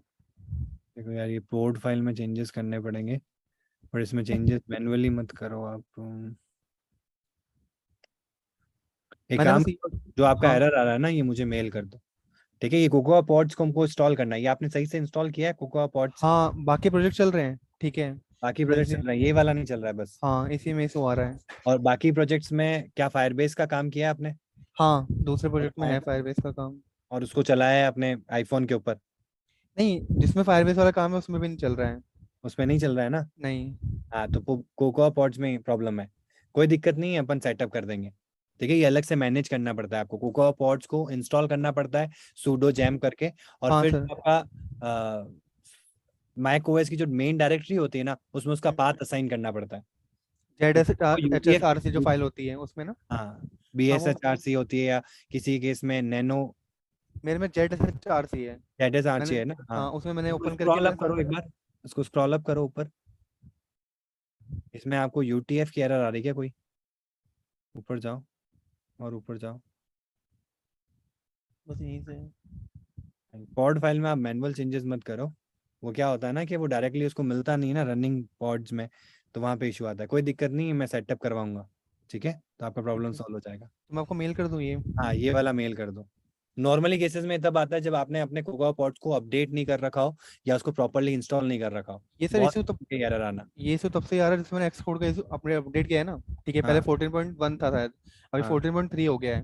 तो तब से इशू अच्छा, आने लग मुझे गए एक हैं। बात बताओ, उससे पहले फायरबेस चल रहा था आपके? हाँ, उससे फायरबेस पहले तो वाली एप्स चल रही थी हाँ सर, आईफोन मेरा पे? लाइव प्रोजेक्ट चल रहा था बिल्कुल, हाँ। ओके ओके ओके, तब तो फिर आपके 14.3 में कुछ अपडेट्स हुए होंगे, उसके हाँ, बेसिस पे अपन को चेक करना पड़ेगा। तो उस ये केस मुझे में। पूरा भेजो फिर। हाँ, ये क्लियर हुआ ना? मुझे लगा कि अभी तक आपने इसको कभी चलाया नहीं है, और ये पहली बार आप चला रहे हो, तो हर फायरबेस में प्रॉब्लम आ रही है। इस पूरे नहीं, कोड को करो। पूरे कोड को भेजूँ? हाँ, ये कोड नहीं, ये जो फिर एरर आ रही है, एरर को भेजो, एरर अच्छा से ठीक। रिजॉल्व हम करेंगे। तो सर ये नीचे वाला एरर भेजें पूरा, नहीं, जो भी दिख पूरा रहा है? भेज, स्टार्टिंग ठीक से। ठीक है ठीक है, सर। जहाँ से आपका एरर स्टार्ट आना होता है ना, स्टार्ट होता है। नहीं, यहाँ पे भी नहीं, नीचे एनालाइजिंग यहाँ डिपेंड से से, भी नीचे, फैचिंग एक्सटर्नल सोर्सेज, हाँ यहाँ से यहाँ फैचिंग, से। यहाँ से। और एक मैं आपको सजेशन देता हूँ, आप फायर स्टोर को भी ना अपडेट कर लो। या तो फायर लेटेस्ट डिपेंडेंसी है तो चेक कर लो लेटेस्ट डिपेंडेंसी है कि नहीं है। फायर स्टोर का वर्जन यूज कर रहे होंगे ना हाँ पब, इसमें क्या कहते हैं, pubspec dot YAML file के अंदर, हाँ, वो लेटेस्ट वर्जन पे आ जाओ। माइट भी उससे भी प्रॉब्लम हो सकता है। वो मैंने करके देखा था, एक नया प्रोजेक्ट लेटेस्ट मैंने वर्जन किया था। ठीक है, कर दिया है? उसमें सारा कुछ नया मैंने अपडेट किया था दोबारा से, मैंने हाँ, लेटेस्ट जो भी है। लेकिन तब ओके, भी मुझे सेम ही तो आया था। सेम इशू आया था। ठीक है, फिर मुझे ये भेज दो, मेल कर दो, ronak.wscuptech@gmail.com। 1 मिनट सर, क्या बताया? रौनक डॉट लिखो आप, कॉपी कर लो, और यहीं पे कंसोल में कहीं लिख दो आप अपने राइटिंग हाँ पैड। ठीक। RAUNAK हाँ, जो सजेशन है ना वो है ना? ए है, ओ नहीं है। ओके। A, फिर K के बाद में डॉट wscubetech@gmail.com। ठीक है, यही मेरा प्रोफेशनल ईमेल आईडी है फॉर wscubetech। तो जितने भी आपके डाउट्स होंगे, जो भी है, अगर आप रियल टाइम में फेस कर रहे हो और उस समय क्लास नहीं अपनी और आपको भेजना है और मैं उस समय फ्री हुआ तो मैं मेल भी रिस्पॉन्ड करता हूँ, तो आप मेल भी कर सकते हो। ठीक है, ठीक है सर। मेल कर और दो। सर जो डाउट सेशन होते थे वो बंद हो गए हैं क्या? नहीं जो होता है, मॉर्निंग, मैं आज इवनिंग में ज्वाइन किया था, किसी ने ज्वाइन नहीं किया उसमें। इवनिंग 5 to 6 होता है, वो शायद आपको अपडेट हो जाएगा। इवनिंग अच्छा में 5 to 6 होता है, मॉर्निंग में 10 to 11 होता है, इवनिंग में 5 to 6 होता है। ठीक है, ठीक है sir. Okay okay Sumit, okay sir, thank you. Welcome. Hi sir, ये लाइनेक्स में भी करना पड़ता है, बैश आरसी में पाथ ऐड करना पड़ता है। देखो, ये जो पाथ ऐड करने की बात कर रहे हैं ना, ये पॉड कोकोआ पॉड्स के लिए, ये कहाँ यूज में आता है? जब हम आईफोन में कुछ एडिशनल डिपेंडेंसीज ऐड करते हैं ना, तो वहाँ पे कोकोआ पॉड्स की जरूरत पड़ती है। तो लाइनेक्स में इसकी रिक्वायरमेंट नहीं होगी। हाँ, जो शेल प्रोग्रामिंग है वो रिलेटेड है। तो जो आप ये जो मैंने अभी SH4C देखा ना, आपको इनको बताया, ZSH4C होता है, और एक होता है आपका बैश HSRC, ऐसे बहुत सारे होते हैं। तो वो सेम रहते हैं आपके, जैसे नॉर्मल लाइनेक्स में भी आपको देखने को मिल जाता है। बट जो हम यहाँ पे कर रहे हैं वो ये है कि भाई हमको आईफोन में मतलब iOS के अंदर, मैक OS के अंदर जब हमको एक रूट पाथ ऐड करना होता है तो इस फाइल में जाके चेंजेस करने पड़ते हैं, पाथ को एक्सपोर्ट करना होता है, ताकि वो मैं किसी भी टर्मिनल पे चलाऊं ना तो मुझे उसका एक्सेस मिल सके। चाहे वो मैं फ्लटर के प्रोजेक्ट में चलाऊं, चाहे वो मैं मेरे टर्मिनल पे चलाऊं, मतलब किसी भी टर्मिनल पे जाके चलाऊं पूरे मैक के अंदर, तो मुझे उसका एक्सेस मिल सके, तो उसके लिए होता है। ठीक है, बाकी आपको लाइनेक्स में नहीं करना पड़ेगा, ये सिर्फ मैक के अंदर जब आपको कुछ ऐसे लिमिटेड डिपेंडेंसीज है जिनके बेस पे अगर आपका फ्लटर एप्लीकेशन है तो आपको कोकोआ पॉड्स की जरूरत पड़ेगी और उसको सेटअप करने के लिए करना पड़ता है। ठीक है, तो कोकोआ पॉड्स जब इंस्टॉल होता है तो उसकी कुछ रूट डायरेक्टरी होती है, उसका पाथ देना होता है। वो देने के बाद में आप कोकोआ पॉड्स को डायरेक्टली आपका फ्लटर प्रोजेक्ट यूज कर पाएगा और उसके बेसिस पे आपकी ऐप को बिल्ड कर पाएगा। Okay Indraneel sir, how to call parent constructor? Normally when we create object it calls child constructor, right? No, you call, जब आप क्रिएट करते हो ना तो आपका पेरेंट का कंस्ट्रक्टर कॉल होता है, और अगर आपको मैन्युअली करना है तो सुपर और ब्रैकेट लगा दो, सिर्फ सुपर, कुछ भी मत लिखो, सुपर और ब्रैकेट। सुपर के बाद में जो ब्रैकेट है ना, इसका मतलब ये है कि सुपर का ब्रैकेट यानी कि सुपर फंक्शन कॉल हो रहा है, और किसी क्लास को सुपर किसको रिप्रेजेंट कर रहे हैं? पेरेंट क्लास को। तो जब भी हमको पेरेंट क्लास के कंस्ट्रक्टर को कॉल करना है तो हम सुपर और ब्रैकेट लगा देंगे। ठीक है दीक्षित, करेंगे अपन इसको भी, है ना, जरूरत पड़ेगी अपन को। ओके दीक्षित, ओके ओके, तो सेशन को एंड करते हैं। Till then stay home, stay safe, have a fantastic day today, goodbye, see you, good night everyone.